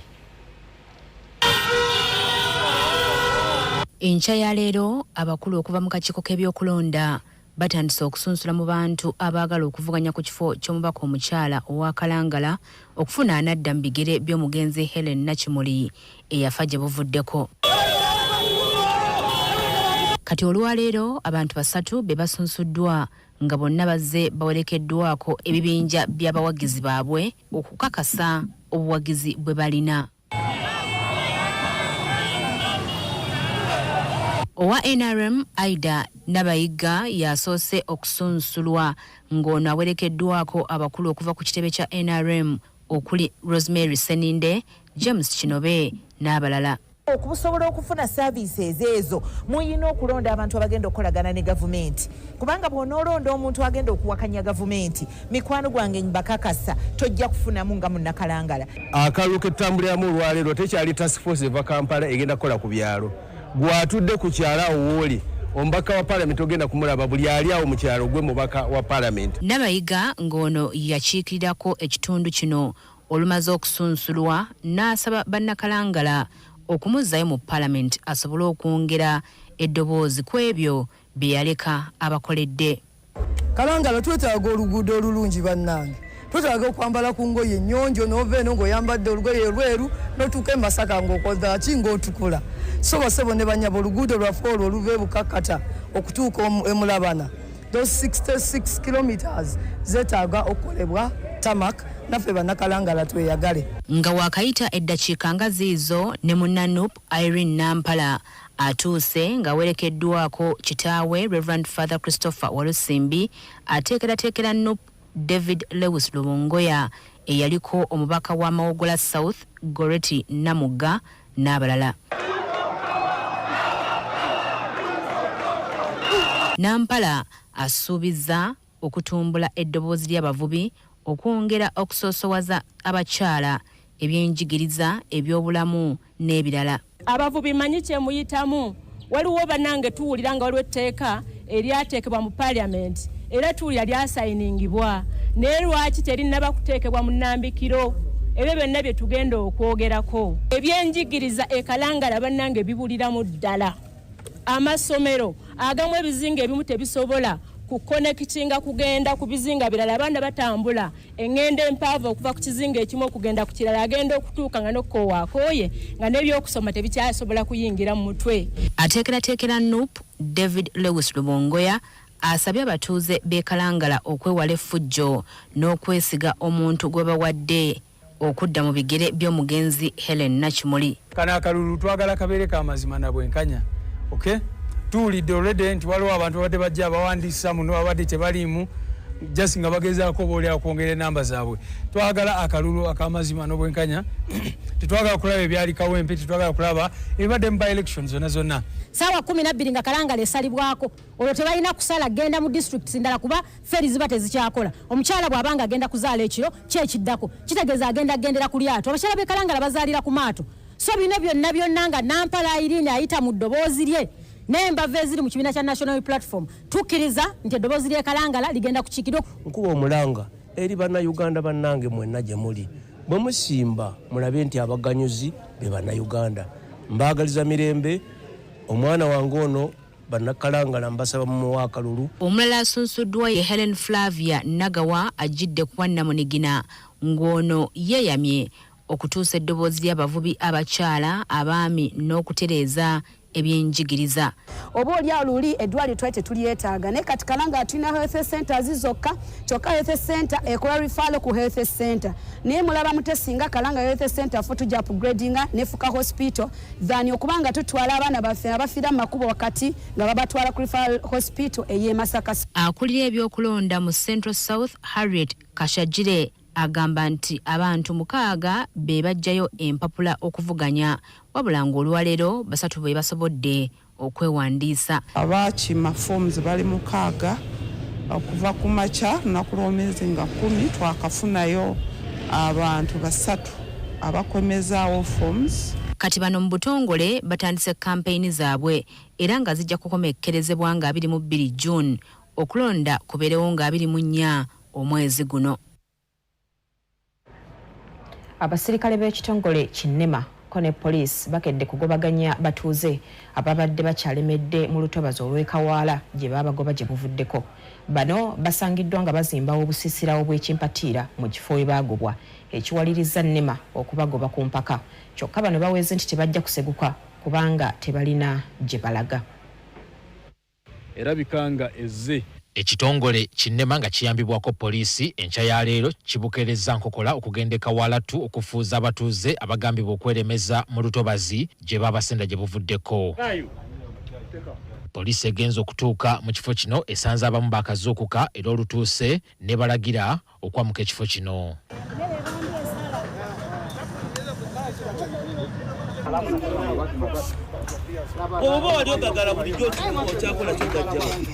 Ababadde bagugubye okuva mu kifo kino poliisi ebintu byabwe biwambye ku mpaka.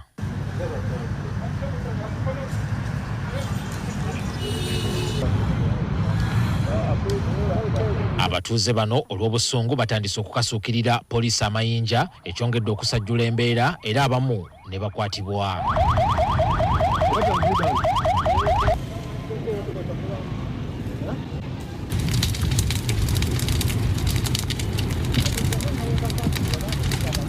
Abatuuze abagobeddwa bakolimidde Nema olw'okubagobanga ebyonziira. Fenga abatuuze b'Ekawaala mu Lubaga e Kampala ku Northern Bypass tetugenda va mu kitundu kyaffe.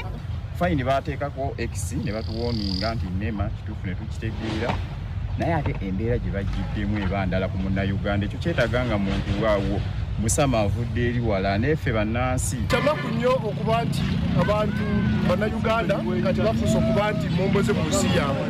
Kyamaku nnyo nabagamba nti mulaba kampani ziri mu ntobazi so bazirese so bagibagireka naye leero abantu banoonyeza gye balaga babuze. Kyanaku nnyo babadde bakomyewo bafune obuddamu beebake era bazze ne babakuba abamu babakubye emiggo. Newankubadde Ssaabaminisita bano yabadduukirira n'akakadde kamukamu abatuuze bano bagamba nti ssente ze babawa zaali ntono nnyo nga baazirya ne ziggwawo. Era betwala n'atuwayo kabuugi ke yatuwa miliyoni egi emiliyoni emu natugamba mugende mulyeko musobole okwebenzaawo ne famire kuba yemine ministry yedigwa tebiraze nalaba abakulu aba Ministry of Disasters. Abasinga tubayi tutembeya wano naye nga nejo tembeeza bakugobedde wagula kapolitiko wano webezeewo naye nawo wobadde ogamba waayo batugobye mu tawuni katusigale wano nga tukola ki nga tubeerawo tunoonye ekidako naye bakikoze eki olunavo nga bagamba obuzibu emisango bweyongeza. Wetuviridde mu Lubije Kawaala nga poliisi ekyagumbye mu kifo kino obutakkiriza muntu yenna akiddamu.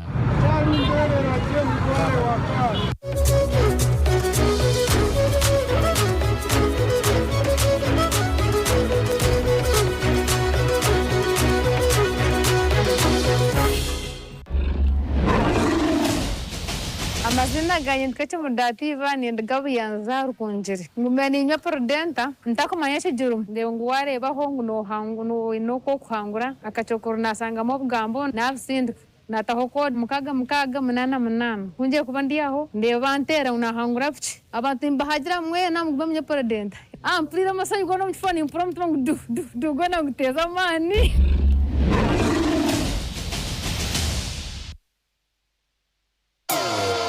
New Tusker Premium Cider.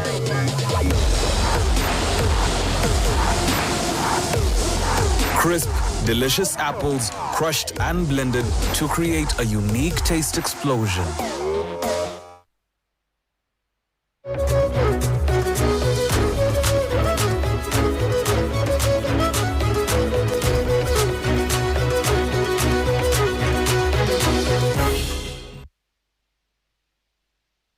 Ekitongole ki KCCA kitegeezezza nti kikyetaaga ennaku eziri wakati w'enkaaga n'ekyenda okuteekesa mu nkola amateeka agagenda okulungamya ebyentambula mu kibuga Kampala omutwalira bodaboda ne taxi.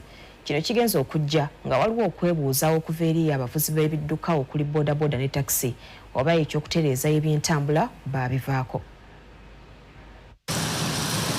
Mu mwezi ogwokubiri omwaka guno ekitongole ki KCCA kyabaga ku nteekateeka y'okutereeza ekibuga nga mu kino mwalimu okugoba abasuubuzi abali bakolera ku nguudo ko n'okulungamya enzirukanya taxi ne bodaboda.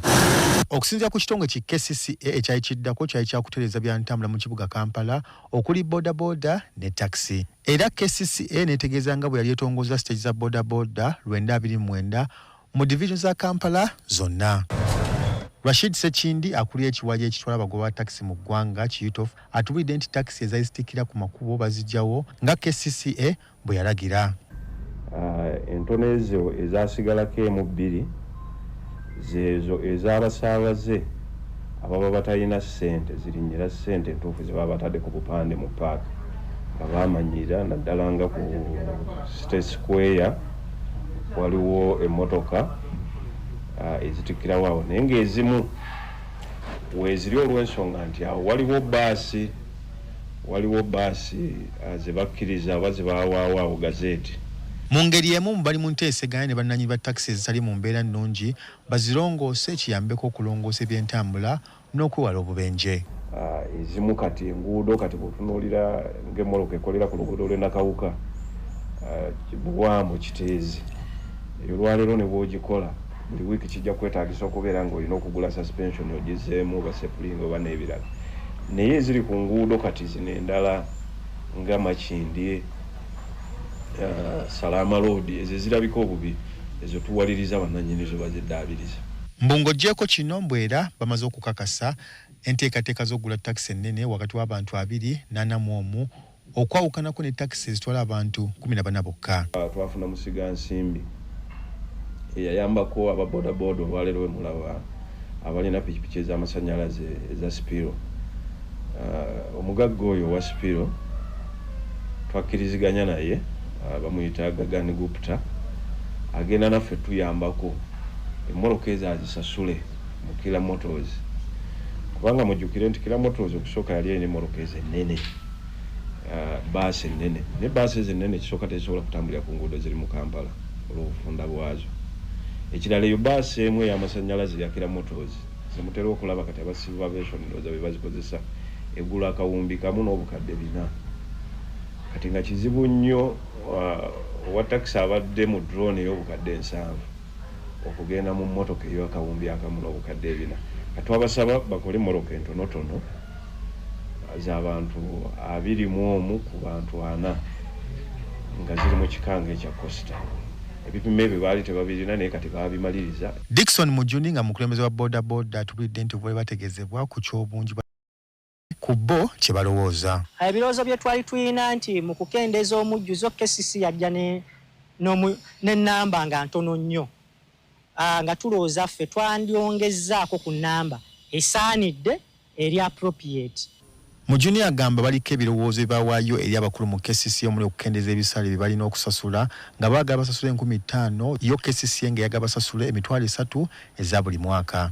Ffe ne tugamba tujja sobola emitwalo emeka 15,000 bodaboda ajja sobola 15,000 buli mu mwezi era nga kiba kya buvunaanyizibwa either sente ezo ozisasula partially oba ekitundu ky'omwaka oba omwaka ene twebuuza tuzisasula tutya era percentage ki edda mu kuyamba omulimu n'ogutereeza. Daniel Nuwabini ayogera ekitongole ki KCCA ategeeza nti ekitongole ki KCCA kikyali mu nteekateeka za kuyisa tteeka Public Transport Ordinance erirungamya ebyentambula ey'olukale mu Kampala nga kino kiyinza okutwala wakati w'ennaku 6 ne 9. Twogerera yatuuse dda ewa minisita avunaanyizibwa ku Kampala gye linaava ne ligenda ewa Attorney General oba Ssaabawolereza wa gavumenti okulyekebejja oba lituukiridde liryoke likomewo Lord Mayor lisayiningeko liteekebwe mu nkola. Timukadde kano bali mu kwebuuza okuba bidduka omuli taxi ne bodaboda okulaba nti ebirowoozo byabwe bikwatagana. Ku Entebbe Road twajjeewo emmotoka okupaakinga ku kkubo nga kino kijja tuyambako bwe tunaatuuka mu kuteekawo line eya baasi aba bodaboda okuvuga engeri gye baagadde nga tebalina layisensi. Raymond Tamale, NTV Akawungeezi. Mu disitulikiti ey'Ezzombe eyo obuwangwa kye kimu ku binokoddwayo ng'omuziziko ogw'okulwanyisa ebikolwa eby'obutabanguko mu maka.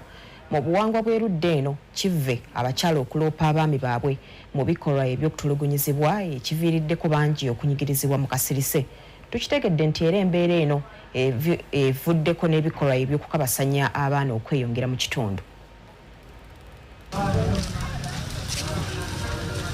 Olunaku olwakatale mu ttawuni y'e Paida mu disitulikiti y'Ezzombo enguudo zikeera ku buga basuubuzi abagenda okwenogera ku nnusu kyokka bawetegereza abasinga ku bano bakyala batambula nga baweesa emigugu gyabwe ekyennaku nga ku migongo baweekeddeyo abaana. Ekyennaku bano nga bafuba okukola abaami bakeera kuzinga mikolo na kweseera magengere ne baleka abakyala okutawaana n'emirimu. Tukitegedde nti bano okusinga batawaanyizibwa obutabanguko mu maka obwekuusa ku kukabasanya abaana obwekuusa ku nsimbi ko n'ebirala. When a man is being asked for the responsibility of a man at home and there's nothing he can deliver, he becomes aggressive, angry, and that thing erupts into quarrels and it ends up in a fight sometimes. Matrick Kane mutuuze mu kabuga k'e Padeya mu Padeya Town Council alina emyaka 58 era ng'amaze mu bufumbo n'ebbakati emyaka 4 alina abaana 8 era ng'alina obuzibu ku maaso kyokka buli ku makya omwami we akeera kugenda kunywa mwenge olubatta n'amuzza ku miggo. Nze alina okunoonya ssente z'ebyetaago by'abaana okusoma ate nga nina obuzibu ku maaso ate bw'akomawo okuva okunywa nga nkuba. Agamba nti yateranga okwenyigira mu bulimu bw'okutunda ng'ebintu ku nguudo okufunamu ssente nti kyokka nabyo byakoma olunaku lwe yafuna obuzibu ku maaso ge. Ne bwe ngamba nti okulima sisobola amaaso tegalaba bulungi kizibuwala okusasulira abaana ssente z'essomero. Atubuulidde nti omwami we buli bwadda ng'ava mu birabo by'omwenge amukuba nga bw'amulangira okumuviira kyokka Matureti agamba nti ewaka ku ttaka kwe batudde omwami waamugoba lirye. Mbeera mu kutya buli kadde olunaku lumu omusajja ayinza okunzita ate sirina wakudda. Ono si yekka ayita mu mbeera y'okutulugunyizibwa ne Jennifer Pimeri omutuuze ku kyalo wa Penya mu ttawuni kanso y'e Padeya mu Zombo District naye ayita mu kutulugunyizibwa. Pimeri atenda ennaku nazaala we nebba gye bamuyisaamu nga n'ekisinga okumuluma ye nazaala we okumwewuliranga mu maaso g'abaana be. The issue of his mother is too much. It can easily make me to lose my life. Nti embeera y'okulwanagana ko n'okutulugunyizibwanga yatuuka n'emusukkako kwe kusalawo okwekubira enduulu mu bannaddiini kyokka n'atayambibwa. My report to the office of CDO. CDO called him twice, he refused. After that, I come back to the church leader. Then I report to the church leader. Even the church leader talked to him. Up to now, he can't change his character. Lupin Agenrothi agamba nti emisango gy'okutulugunyizibwa girwawo okulopebwa ekyongera kajjampuni mu bbwa. The one which ends up in the community are generally the ones of this young aged, because there is a fears of it might lead to the breakage of the family. Abaami b'eno ebyokukola baabivaako nga buvunaanyizibwa baabulekera bakyala baabwe olwo bo ne bakeera okwessuwa magengere.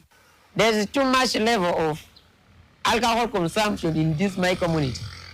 You end up seeing only women happens to take part in domestic activities like even going to the garden, works at home. Kyokka ng'oggyeko eky'abaami obutayagala kukola obuwango bw'abantu b'ezzombo obukwogera abakyala okubeerako kye banyiga ku by'omu maka ne bwe baba banyigirizibwa nabo bwongedde okuleetawo omutawaana. In the culture, women are not allowed to say anything, and whatever they say will always be disguised as being big-headed, like they don't have respect for the family heads and all that.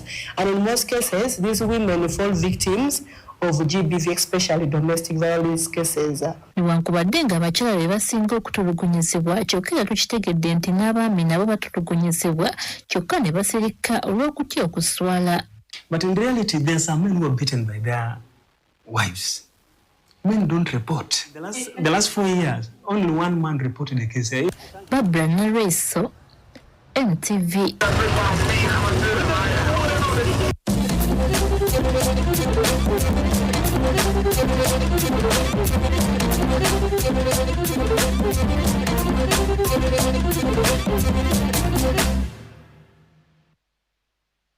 Kale mu byemizannyo eggwanga lya Mexico lyakuyingira mu byafaayo ng'eggwanga erikyasoose okutegeka empaka z'ekikopo ky'ensi yonna FIFA World Cup emirundi egisukka mu ebiri. Omusasi waffe olunaku olwaleero akukuŋŋaanyiriza ebitonotono ebikwata ku mawanga agagenda okutegeka empaka ez'ekikopo ky'ensi yonna ezitandika ku Lwokutaano lwa Ssabbiiti eno.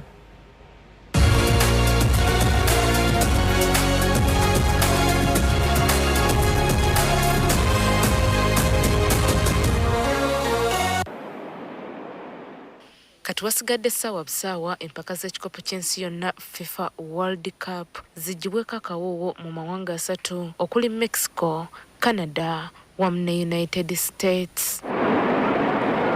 Empaka z'omulundi guno za kusigala mu byafaayo ng'ezigenda okusooka okutegekebwa amawanga 3 okuva empaka zino lwe zaatandikibwawo mu mwaka gwa 1930. Bano baawangula akalulu k'okutegeka mu FIFA Congress eyatuula mu mwaka gwa 2018 era nga baamegga Morocco gye baali bavuganya nayo mu kutegeka empaka z'omulundi guno. Ku mawanga gano gonna Canada ye yokka etategekangako mpaka zino mu byafaayo wabula nga bazze bazeetabamu emirundi egiwerera ddala 2. Yo Mexico egenda kuyingira mu byafaayo ng'eggwanga erinaaba lisoose okutegeka empaka zino emirundi 3 ng'ezasooka zaali za 1970 ezawangulwa Brazil ne 1986 ezawangulwa Argentina. Kyokka wadde guli gutyo ttiimu y'eggwanga lino ate tefunangako mukisa kuwangula kikopo kino nga n'enfunda 2 ze baategeka bawandukira ku luzannya lwa quarter final emirundi gyombi. Mu World Cup awedde eyayindira mu ggwanga lya Qatar bano tebasobola wadde n'okuva mu kibinja mwe baali ne Argentina, Saudi Arabia wamu ne Poland.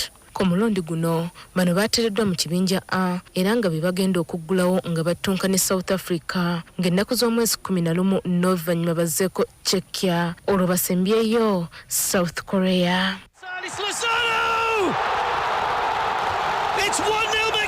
Mu kwetegekera empaka zino Mexico yasaasaanyizza ensimbi ezikunukkiriza mu buwumbi bwa $2 ng'okusinga zaagenze mu kuddaabiriza bisaawe ebigenda okukozesebwa mu ggwanga lino. Ku bino kuliko ekya Mexico City Stadium nga kino kyagaziziddwa okuva ku bantu 8,300 be kibadde kituuza okutuuka ku bantu 8,700 era ne muteebwamu n'entimbe okulabibwa emipiira. Ng'oggyeko kugaziya ebisaawe n'ekisaawe ky'ennyonyi ki Mexico City International Airport nakyo kyaddaabirizibwa okusobola okulaba nga kitemagana wamu n'okukola ku bantu abangi abasuubirwa okweyiwa mu ggwanga lino ku mupiira oguggulawo.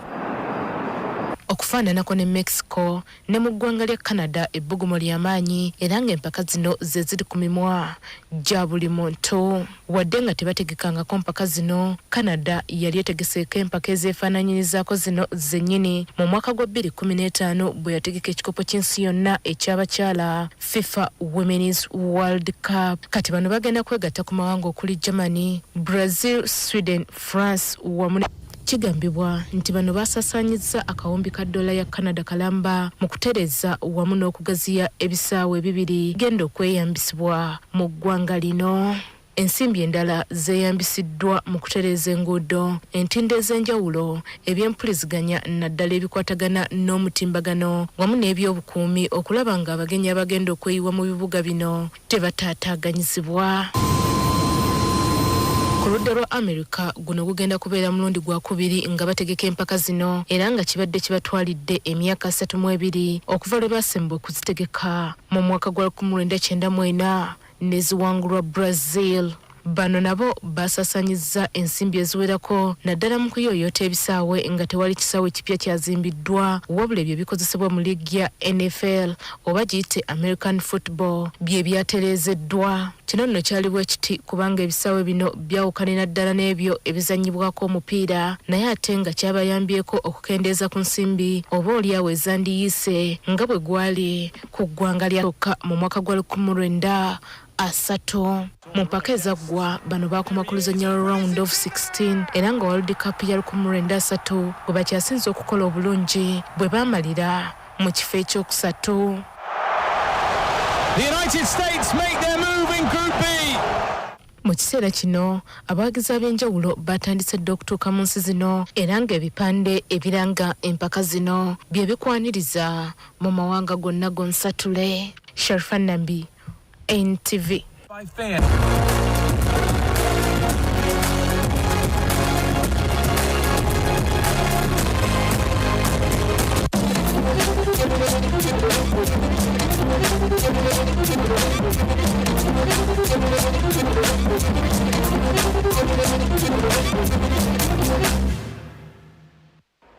Kale kanneme kukuluisa katugende butereevu mu maka g'omukulembeze w'eggwanga Nakasero ng'ayogerako eri eggwanga ku nsonga y'essa Ebola. Mwebale mwenna abagoberedde. Amagara gakiramagana. Obulamu businga obugaga. Health is more important than wealth. Therefore, when health is threatened, we take it very seriously. We have fought many epidemics. We fought AIDS. We fought Corona recently, and even Ebola in the past. So even this one, we can fight it and win it.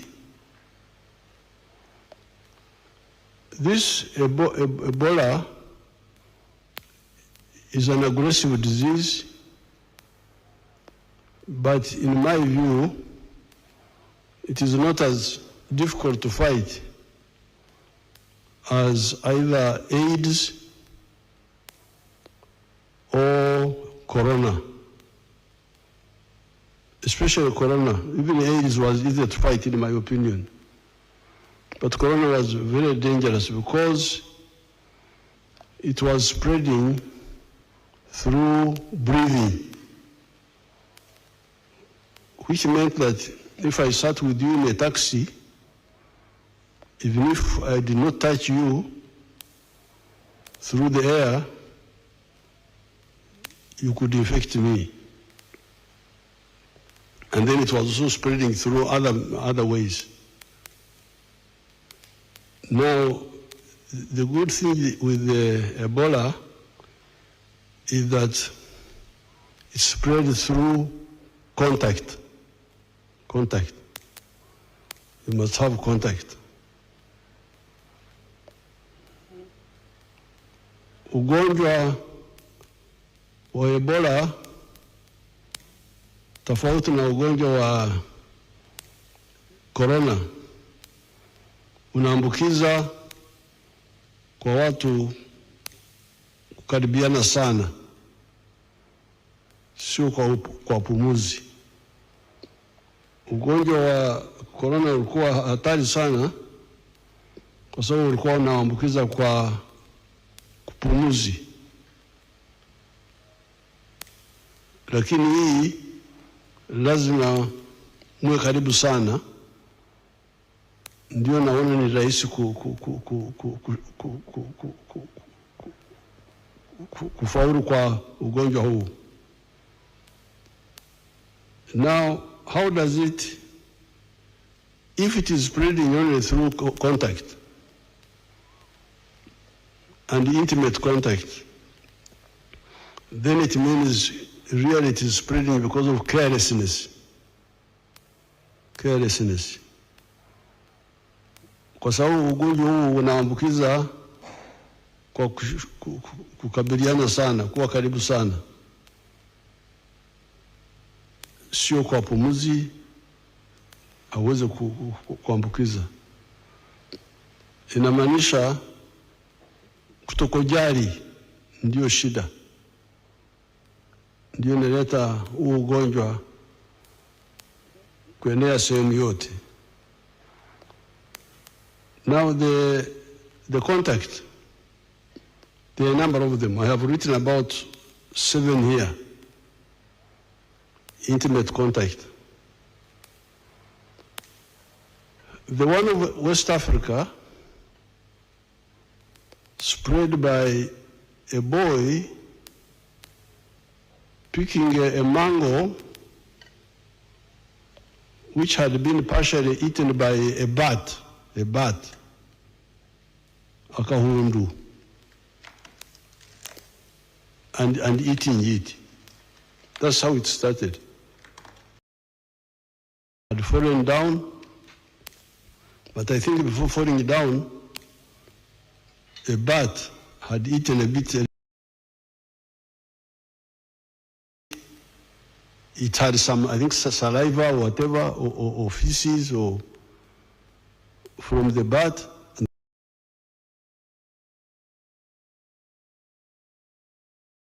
West Africa started. So what does that mean?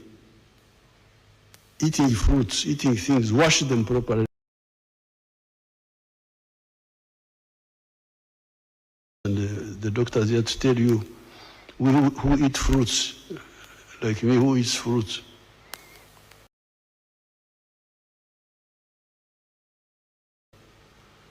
They will say something later.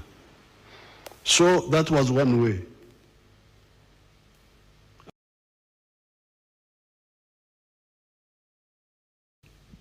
Sat on that fruit, maybe eat a little bit or what, or urinated there, whatever.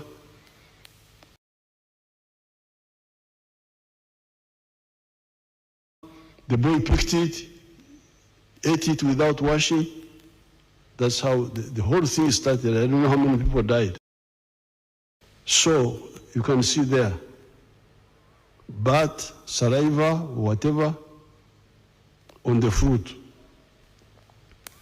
Then apparently another case, I think it was even in Uganda, where a boy went into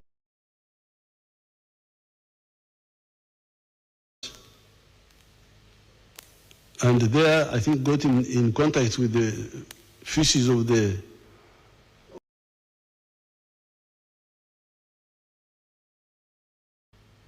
in that outbreak. Now,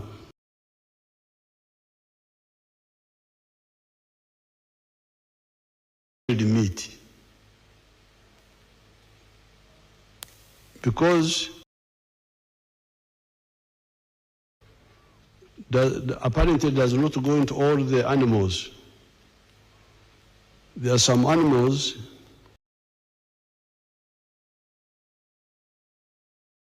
and either stays without causing sickness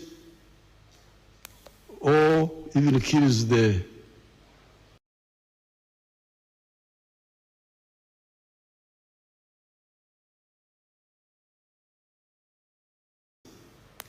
later. But one of them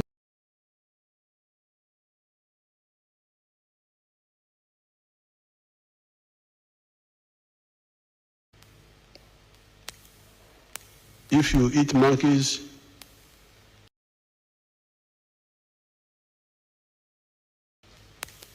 I don't know whether cooking the meat properly would save. They can educate you about it. Cooking.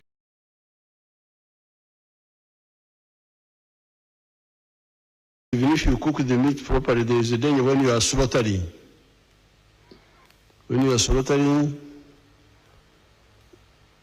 if the skin is intact, you've got no crack in your skin, the virus may not get into you. The nose, the eyes, it will enter you. The virus will enter you. So you have the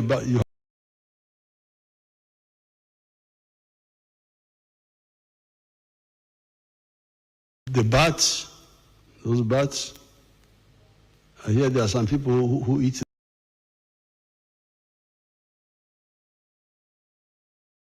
one which looks like a goat. They say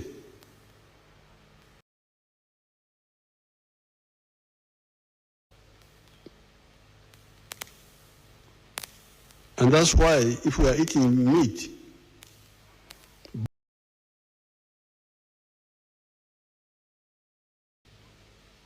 you wouldn't get this problem because that meat is checked.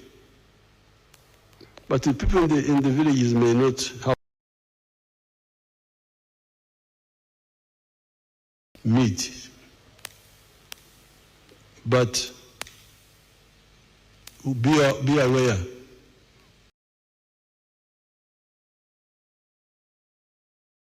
This virus.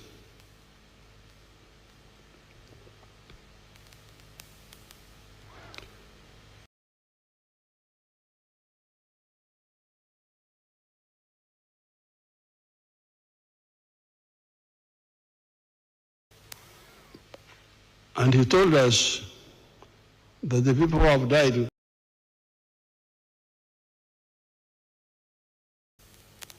are the medical staff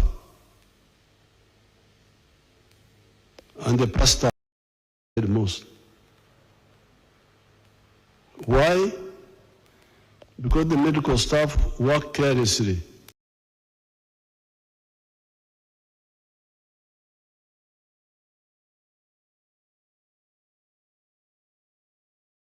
Instead of having a very strict routine, touching patients should be, I thought there was, that rule is there or what? But among the people who are dying are the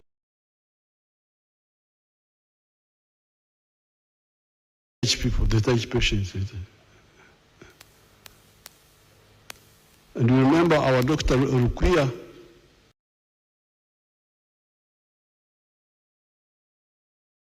was the problem. Touching patients. The pastors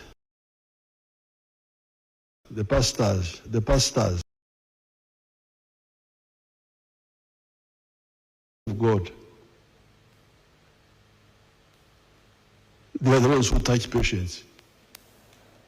That they are here.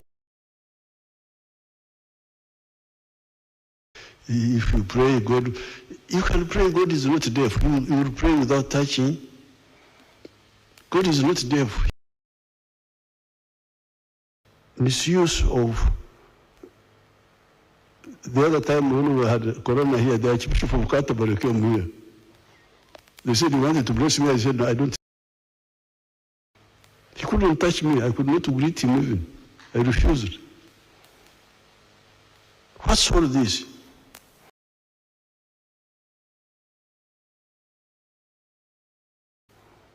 It says, establish dominion over nature. This is science. Establish dominion over nature is to understand science. On Saturday, after all the other creatures were created, And God told him, establish, because you are cleverer. So we should use science to bless them, because you are not the one who is curing them, it is God. You are interceding. Talk, God is not. When we had AIDS, I told Bishop Musare Kauma that time, this Holy Communion cup with this crowd, that they are sharing the communion. I told him I can't be part of this, and I think they introduced individual cups or something. I don't know how clean they are. So please stop abusing, being like the Pharisees, just to be seen, not really. Pharisees would do praying on the street corners, so that God sees them. So that, no, not God, the people see that they are religious. So the people are dying most in some of the situations. I don't want to talk where. The health workers, the pastors, by touching.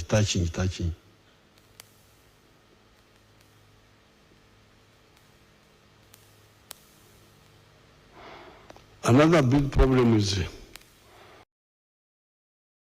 bodies, that there are certain customs. Yes, those customs were there when there was no danger, how to wash dead bodies. But now that there is danger, it has been announced. If somebody is sick, call the doctors, because the doctors can tell you what sort of sickness this one is. And you just do it yourself. I hear that among the, but now that there is danger, somebody is sick, call the doctors, because the doctors can tell you what sort of sickness this one is. And you just do it yourself. I hear that among them are from Congo, and they are from a family. They will tell us about it.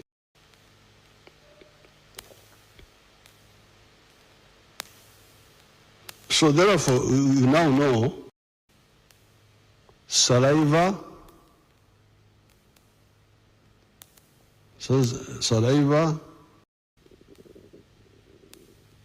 sweat, vomit. If somebody has vomited, sperms. Ebola can stay in a man for, I hear, 9 months. Yeah, that's what I hear. So this shaking of hands, please. I even told this WHO man, I saw him with the elbow. I said, please.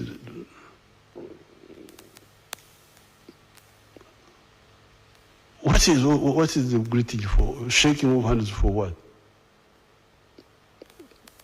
There is a problem. You just wave. Now, therefore, kwa hiyo huu ugonjwa wa Ebola unaambukiza kwa mate. Mate is saliva in Swahili. Kwa damu, kwa jasho,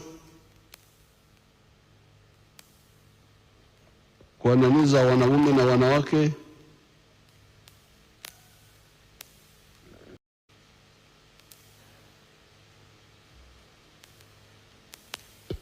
na zile nyama ambazo za pori ambazo ziko na huu ugonjwa. Ya kwanza ni nyani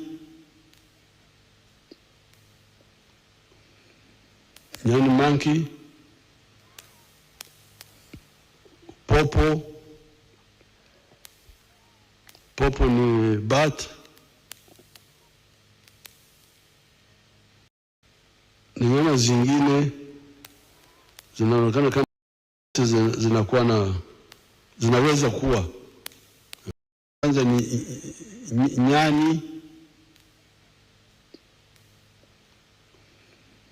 nyani monkey. Popo ni bat,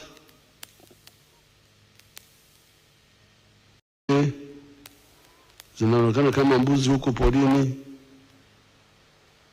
Hizo zote zinakuwa zinaweza kuwa. Now with this disease, there is no vaccine yet. Medicine for treating,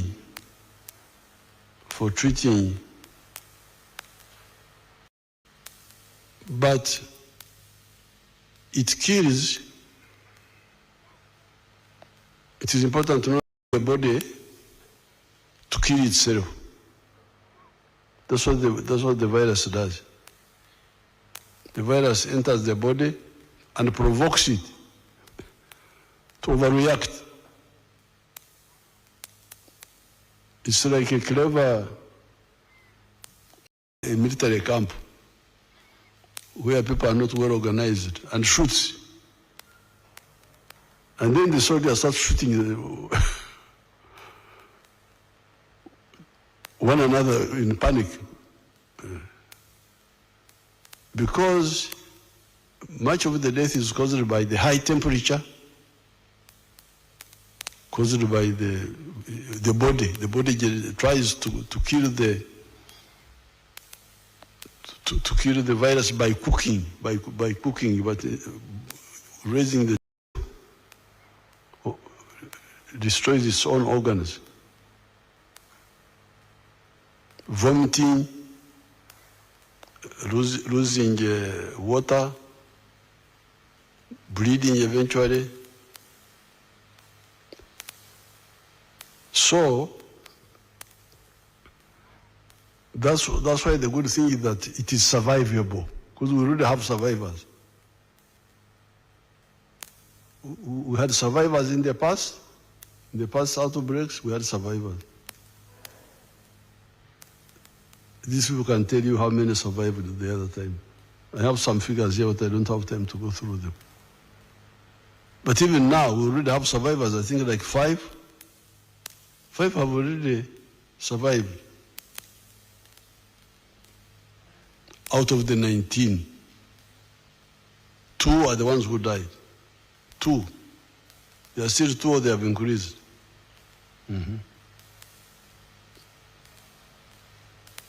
The first Congolese man who came is the one and came with the 5 have already survived out of the 19. 2. There are still 2 or they have increased.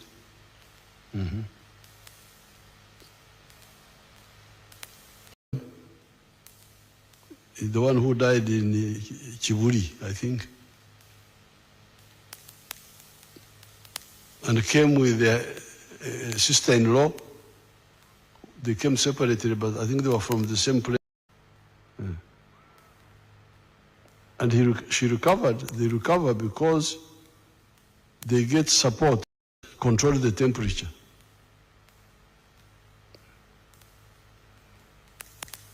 They tell the soldiers seamlessly, calm down, calm down. Have controlled shooting. They rehydrate. Losing your water, you put it back. Losing your water, put it back. You lose so many things. You lose water, you lose salts in the body. You put them back.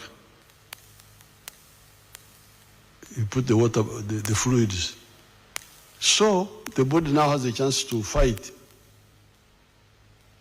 in an organized way. And people get cured. So which means the body overcomes. Otherwise, how would people get cured? which we don't see, which is very difficult in AIDS, because AIDS, I don't know whether people have really had a cure. But this one, people have been cured. So it is very simple. It's just indiscipline.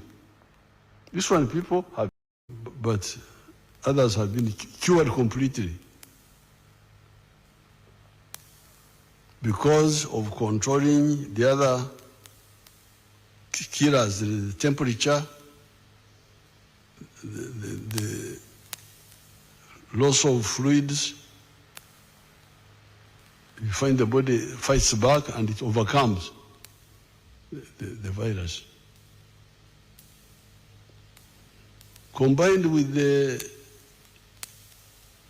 inability to spread so much like corona was spreading through breathing. This one is spreading through contact. This disease is easy to stop if only people are serious. The most important thing is to report quickly to the doctors. Don't delay. Once you feel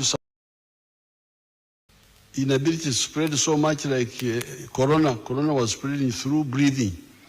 This one is spreading through. This disease is easy to stop if only people are serious. The most important thing is to report quickly to the doctors. Don't delay. Once you feel so that they check. And if it is Ebola, they start.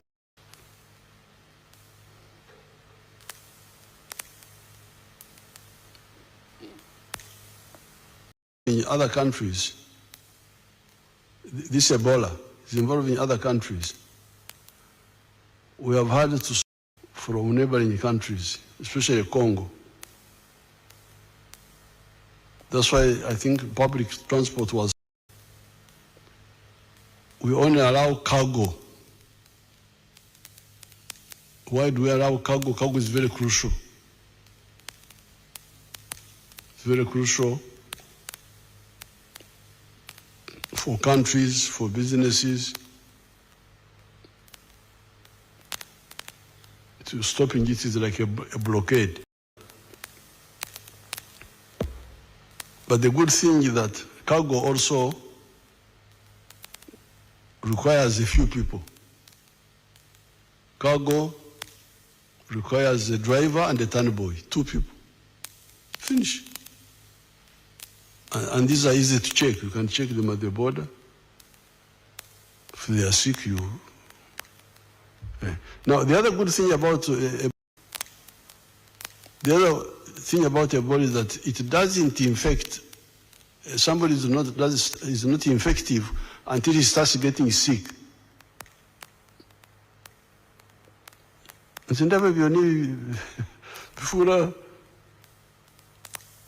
the people don't have my anger with sickness. I don't like sickness.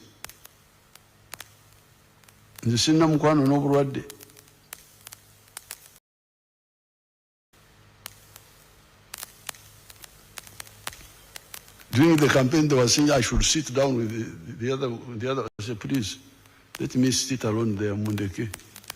You. I said, my anger with sickness. I don't like sickness.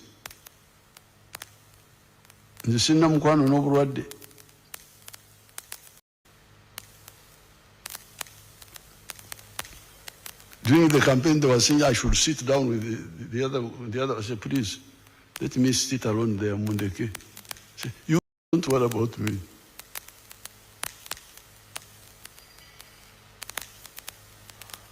So this one, infecting only by contact, even that starts happening when somebody has started showing sick signs.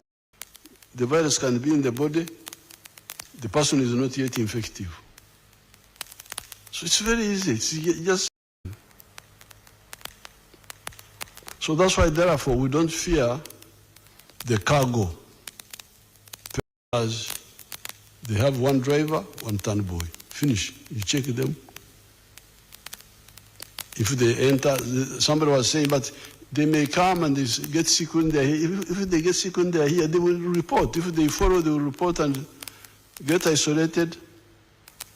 And the road is parked somewhere. Finish. It's not a big problem.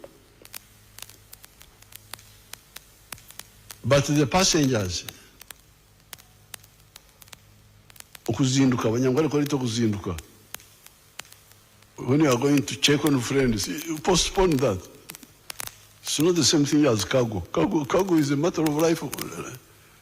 Cargo is petrol, is food, is fertilizers. We need more urgently than just okuzinduka. I'm going to see my relatives. You hold on. You'll see them later when the danger has gone. That's why we stopped the passengers. But now, some of them come through the border on foot. Now, that's where the danger is. First of all, by coming in that way, you take long. You are hiding, days pass. Even if you arrive in a health center, you have lost some time. So that's why we have worked with the Congo government,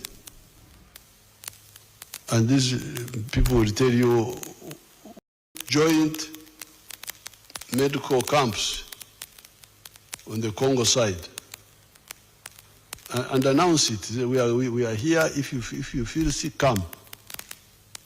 Don't try to go to Uganda, because there you delay. Come here, come. We think that one will help.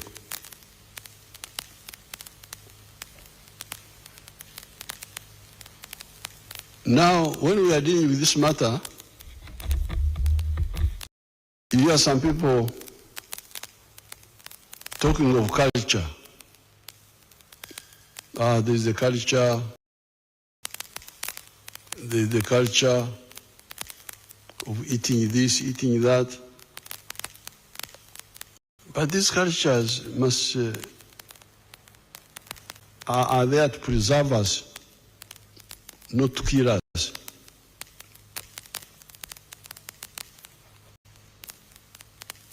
If there can be culture, there's the culture of washing dead bodies, of eating this, eating that. But these cultures are there to preserve us, not to kill us.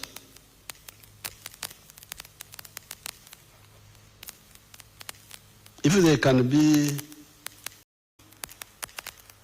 we are eating because of culture. If it can be, how can it be slaughtered safely and cooked safely?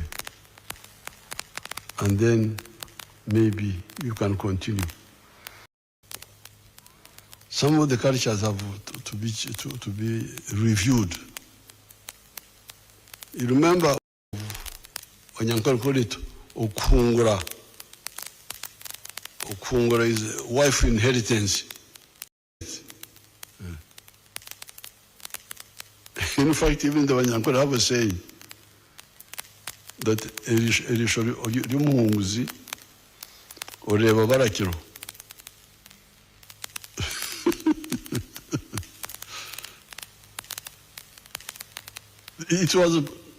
It was like constitutional. You had to inherit the wife of your brother who died. And it was a social arrangement, because the question was, this fellow has died. There is no social insurance, there are no pensions. Who will look after the children? Who will look after the wife herself? So that was the arrangement. But when AIDS came, we saw the danger and we said, please, please, please. And people started reviewing it. Female circumcision, how could you reform it? Female circumcision was wrong science. In a better way, there was no better way. So we had to confront our Kapchorwa people and say, please, this one.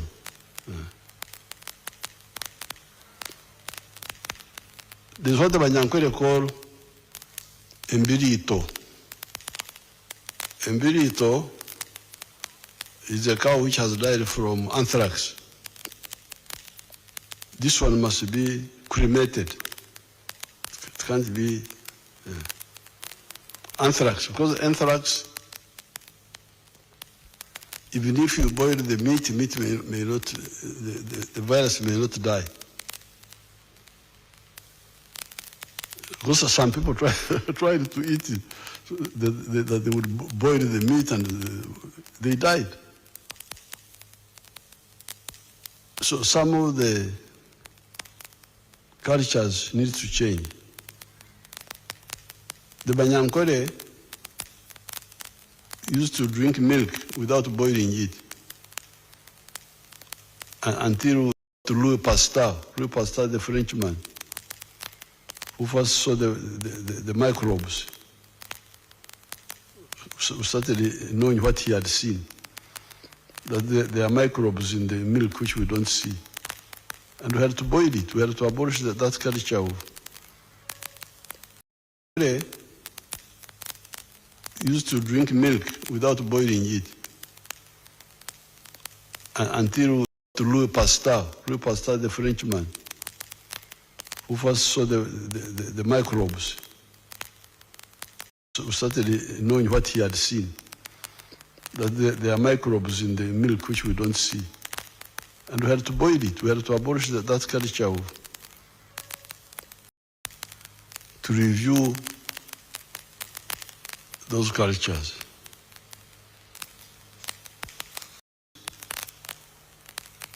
The issue of invading the forest. I will get time and write something about the trade order and the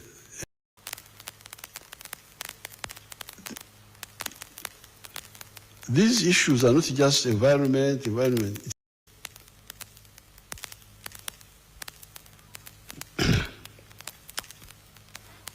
I have not studied it, but I will challenge these people to study it and inform you.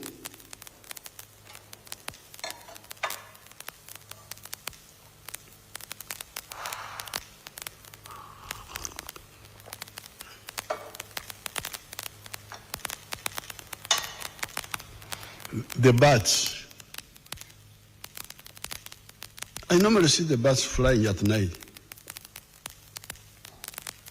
Eating, I think they eat insects. Do they eat insects? Yes. So the bats, you may find the bats are also part of the balance of nature. They do some good work.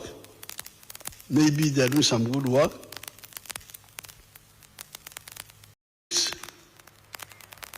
Because if the insects were not eaten, they would be too much, they would overpower us. So I don't know whether it is correct to campaign for the extermination of the bats. If the bats are exterminated, is it good? But me, I suspect, because I normally see them eating insects. And I had no problem with the bats. They were there at Chamate Boys School. They were in the roof.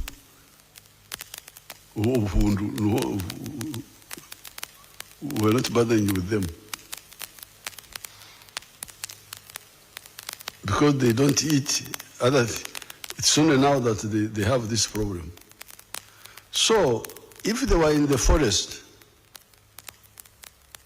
and we are not invading the forest, disturbing their habitat, and they come, eat the insects, go back. That's how it's part of the balance of nature. They would actually be doing a good job. But when we invade the forests and the caves and the what, that's how we now. Kwa hiyo wenzangu, huu ugonjwa wa Ebola ni rahisi kusimamishwa. Kwanza hauambukizi sana. Caves and the what? That's how we now provoke problems also.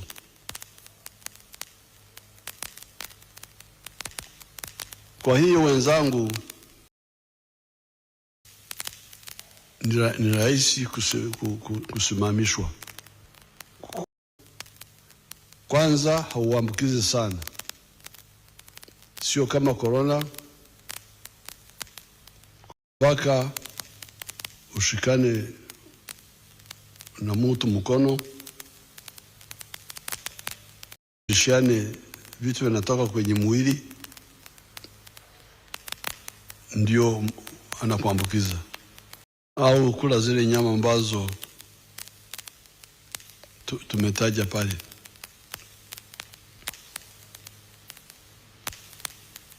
Cha pili, hata baada ya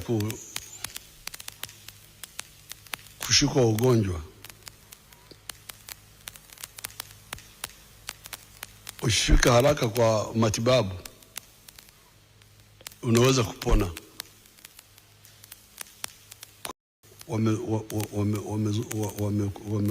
Wamekutwa na Ebola hapa Uganda, 5 wameshapona.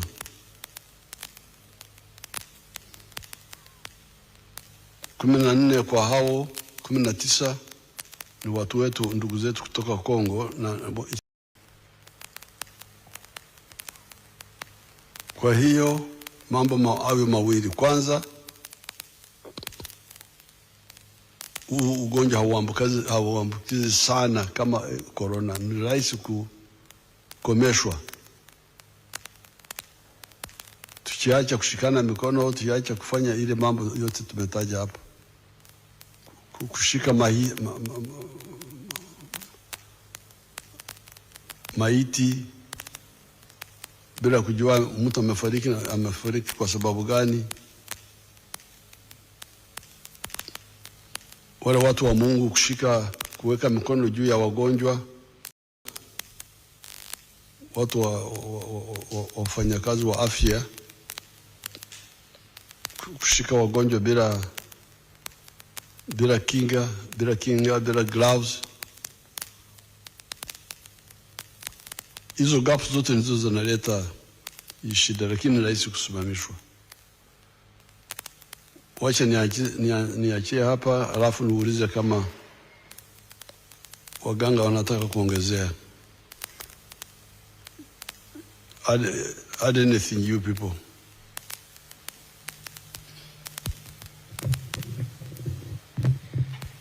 Thank you very much, Your Excellency, for that elaborate explanation to the viewers and listeners about this disease, the Ebola outbreak.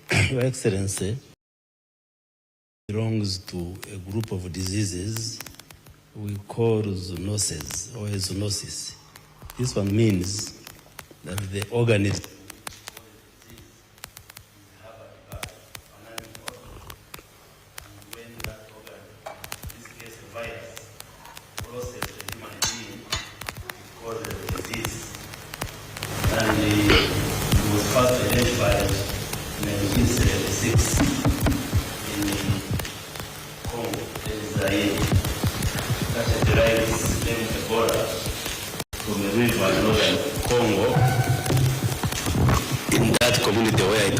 identified, but there was a simultaneous outbreak in Sudan in 1976, and since then there have been outbreaks.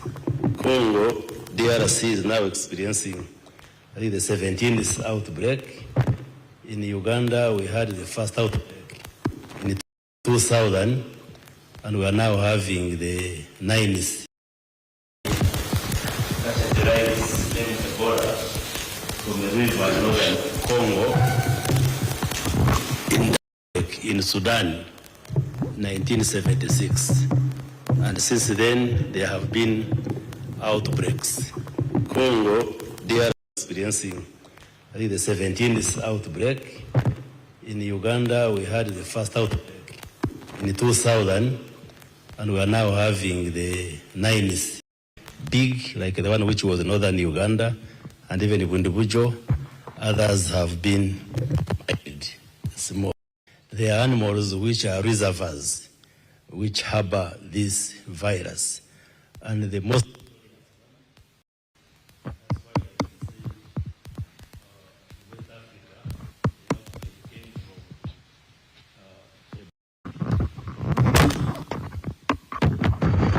the fruit. But there are also other animals like monkeys, even pigs have also been found to harbor, they can harbor this virus. And actually, for them, they can even fall sick of this Ebola.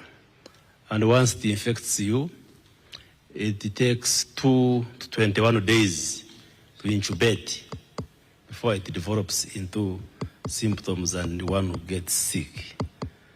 Your Excellency, like you have emphasized, it's a dangerous disease, but maybe easy to manage or prevent if people followed the do's and don'ts, because it's not like COVID or others. You get it through physical contact with fluids of somebody who is having the virus. And when the virus, it enters through openings. If your skin is intact, the virus may not enter, but if it has abrasions or injuries, it can enter. Then also through the other body openings, like you may have the virus in your hands. If you touch your mouth, you touch your nose, touch your ears, eyes, sexual organs, like through sex, those are openings which can allow the virus to enter your body, and then it causes damage, like you have up to 6. But those which cause the disease in the humans are mainly 3, and they are named according to where they were discovered. Like that we call Ebola Zaire, Ebola Sudan, then Ebola Bundubujo. The current outbreak is caused by that Ebola Bundubujo. It's called Bundubujo because in 2007 and 2008 we had an outbreak in the Bundubujo. When they isolated the virus, it was different from the one which had appeared in Congo and appeared in Sudan. There are other strains, but they are not non-pathogenic. They don't usually cause illnesses in human beings. And like you have said, the other strains, like the one of Zaire, they have vaccines and drugs. But this Bundubujo doesn't have a vaccine yet and a drug yet. But there are trials which are being done, but they are not yet conclusive. And that's why we must be very careful and follow what health workers and what you are telling the public, so that we have a vaccine and a drug yet. But like you have clearly explained, if somebody comes early and is attended to by health workers, you can go through the sickness and you get cured and you are sent home, like the 5 who have been managed under our system, and they have been discharged and they have gone home. The problem is that the symptoms of Ebola disease avoid and prevent getting this illness, since we don't have a vaccine and a drug yet. But like you have health workers, you can go through the sickness and you get cured and you are sent home, like and they have been discharged and they have gone home. The problem is that the symptoms of Ebola disease, it's important for the public to know. You get fever, headache, nausea and vomiting, joint pains, different parts of the body. So people out there, someone might fall sick and they think it's malaria. So it is important to have had contact with somebody who is sick, or those who live on the borders with the DRC. It's important they go early enough to manage these cases, Your Excellency. The Ministry of Health and the government have mounted a huge response to contain this outbreak, and like we have imported cases, because the epicenter, or where this outbreak started, is in our neighboring country, DRC, in Ituri province. But the other provinces like North Kivu and South Kivu have also registered cases. So we appreciate your guidance that instead of allowing many more Congolese coming into Uganda, we go and work with the Congolese government and the people to establish treatment centers across in areas close to the border, because there is a belief and perception in the DRC that, which is correct, that there is better management of the cases here in Uganda. And that's why many friends and brothers and sisters in the Congo try to come to Uganda to get better care. Even the first person who came and died came as a patient. I think he didn't reveal that he was sick, and he was admitted in Kivuli Hospital, managed by health workers. He came on the 10th, died on the 14th. Then on the 15th, that's when the health workers confirmed it was Ebola, but he had come for treatment. So treatment centers, up to 4 centers in the DRC, and we work with the WHO and the health workers in the Congo, but we know that the good services they would be getting here in Uganda can be got from their own country, and then we minimize the numbers which are coming into Uganda, Your Excellency. But we have also mounted a strong campaign, especially in the districts and communities bordering DRC, and give them measures, like we have closed the markets and all these gatherings. We have advised people to avoid weddings and big parties, and the health workers, the RDCs, and the other government workers are seriously mobilizing together with the Ministry of Health staff.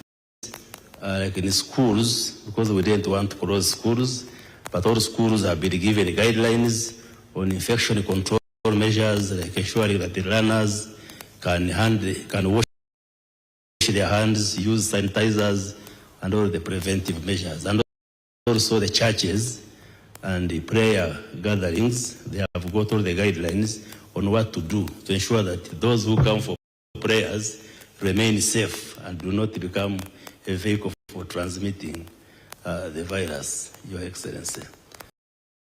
Like in schools, because we didn't want to close schools, but all schools have been given guidelines on infection control, their hands, use sanitizers, and all the preventive measures. And also the churches and the prayer gatherings, they have got all the guidelines on what to do to ensure that those who come for prayers remain safe and do not become a vehicle for transmitting the virus, Your Excellency.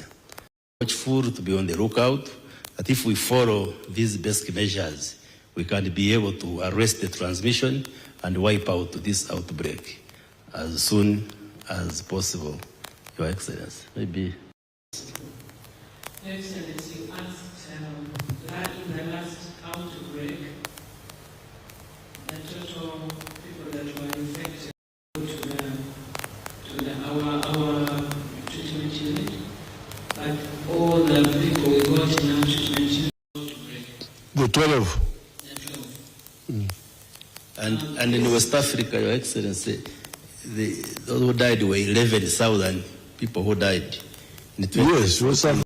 At the moment, we have discharged 5, but all our patients that have been in ETU, the ones that have been treated, are getting better. The ones that were really, really sick, they are getting better, and soon we will also discharge. We don't anticipate anyone to this time who have been treated in our isolation center. But Your Excellency,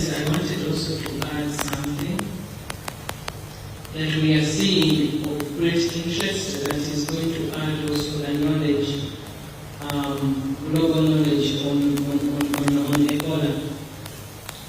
We have seen that when people start getting symptoms, the virus is highly concentrated in the saliva, in the vomitus, and in the stool.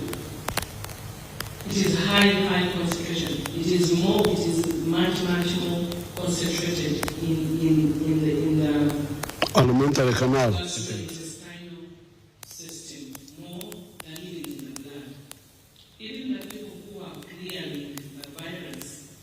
Now we are changing our protocol because we don't go by only the blood, that when the blood is cleared of the virus, we let go. Even for women, for men we know that the semen keep the virus for a longer period. Some have gone to, as you said, up to 9 months. For women, we were very interested. We want also to check to know whether also in their fluid that virus stays for long. But what is very clear now is that even when people clear in the blood, clear in the saliva and in the stool and in the vomitus. So people even can clear, can get better, but when they are still shedding some virus. Meaning that the alimentary canal is a very fertile ground for the virus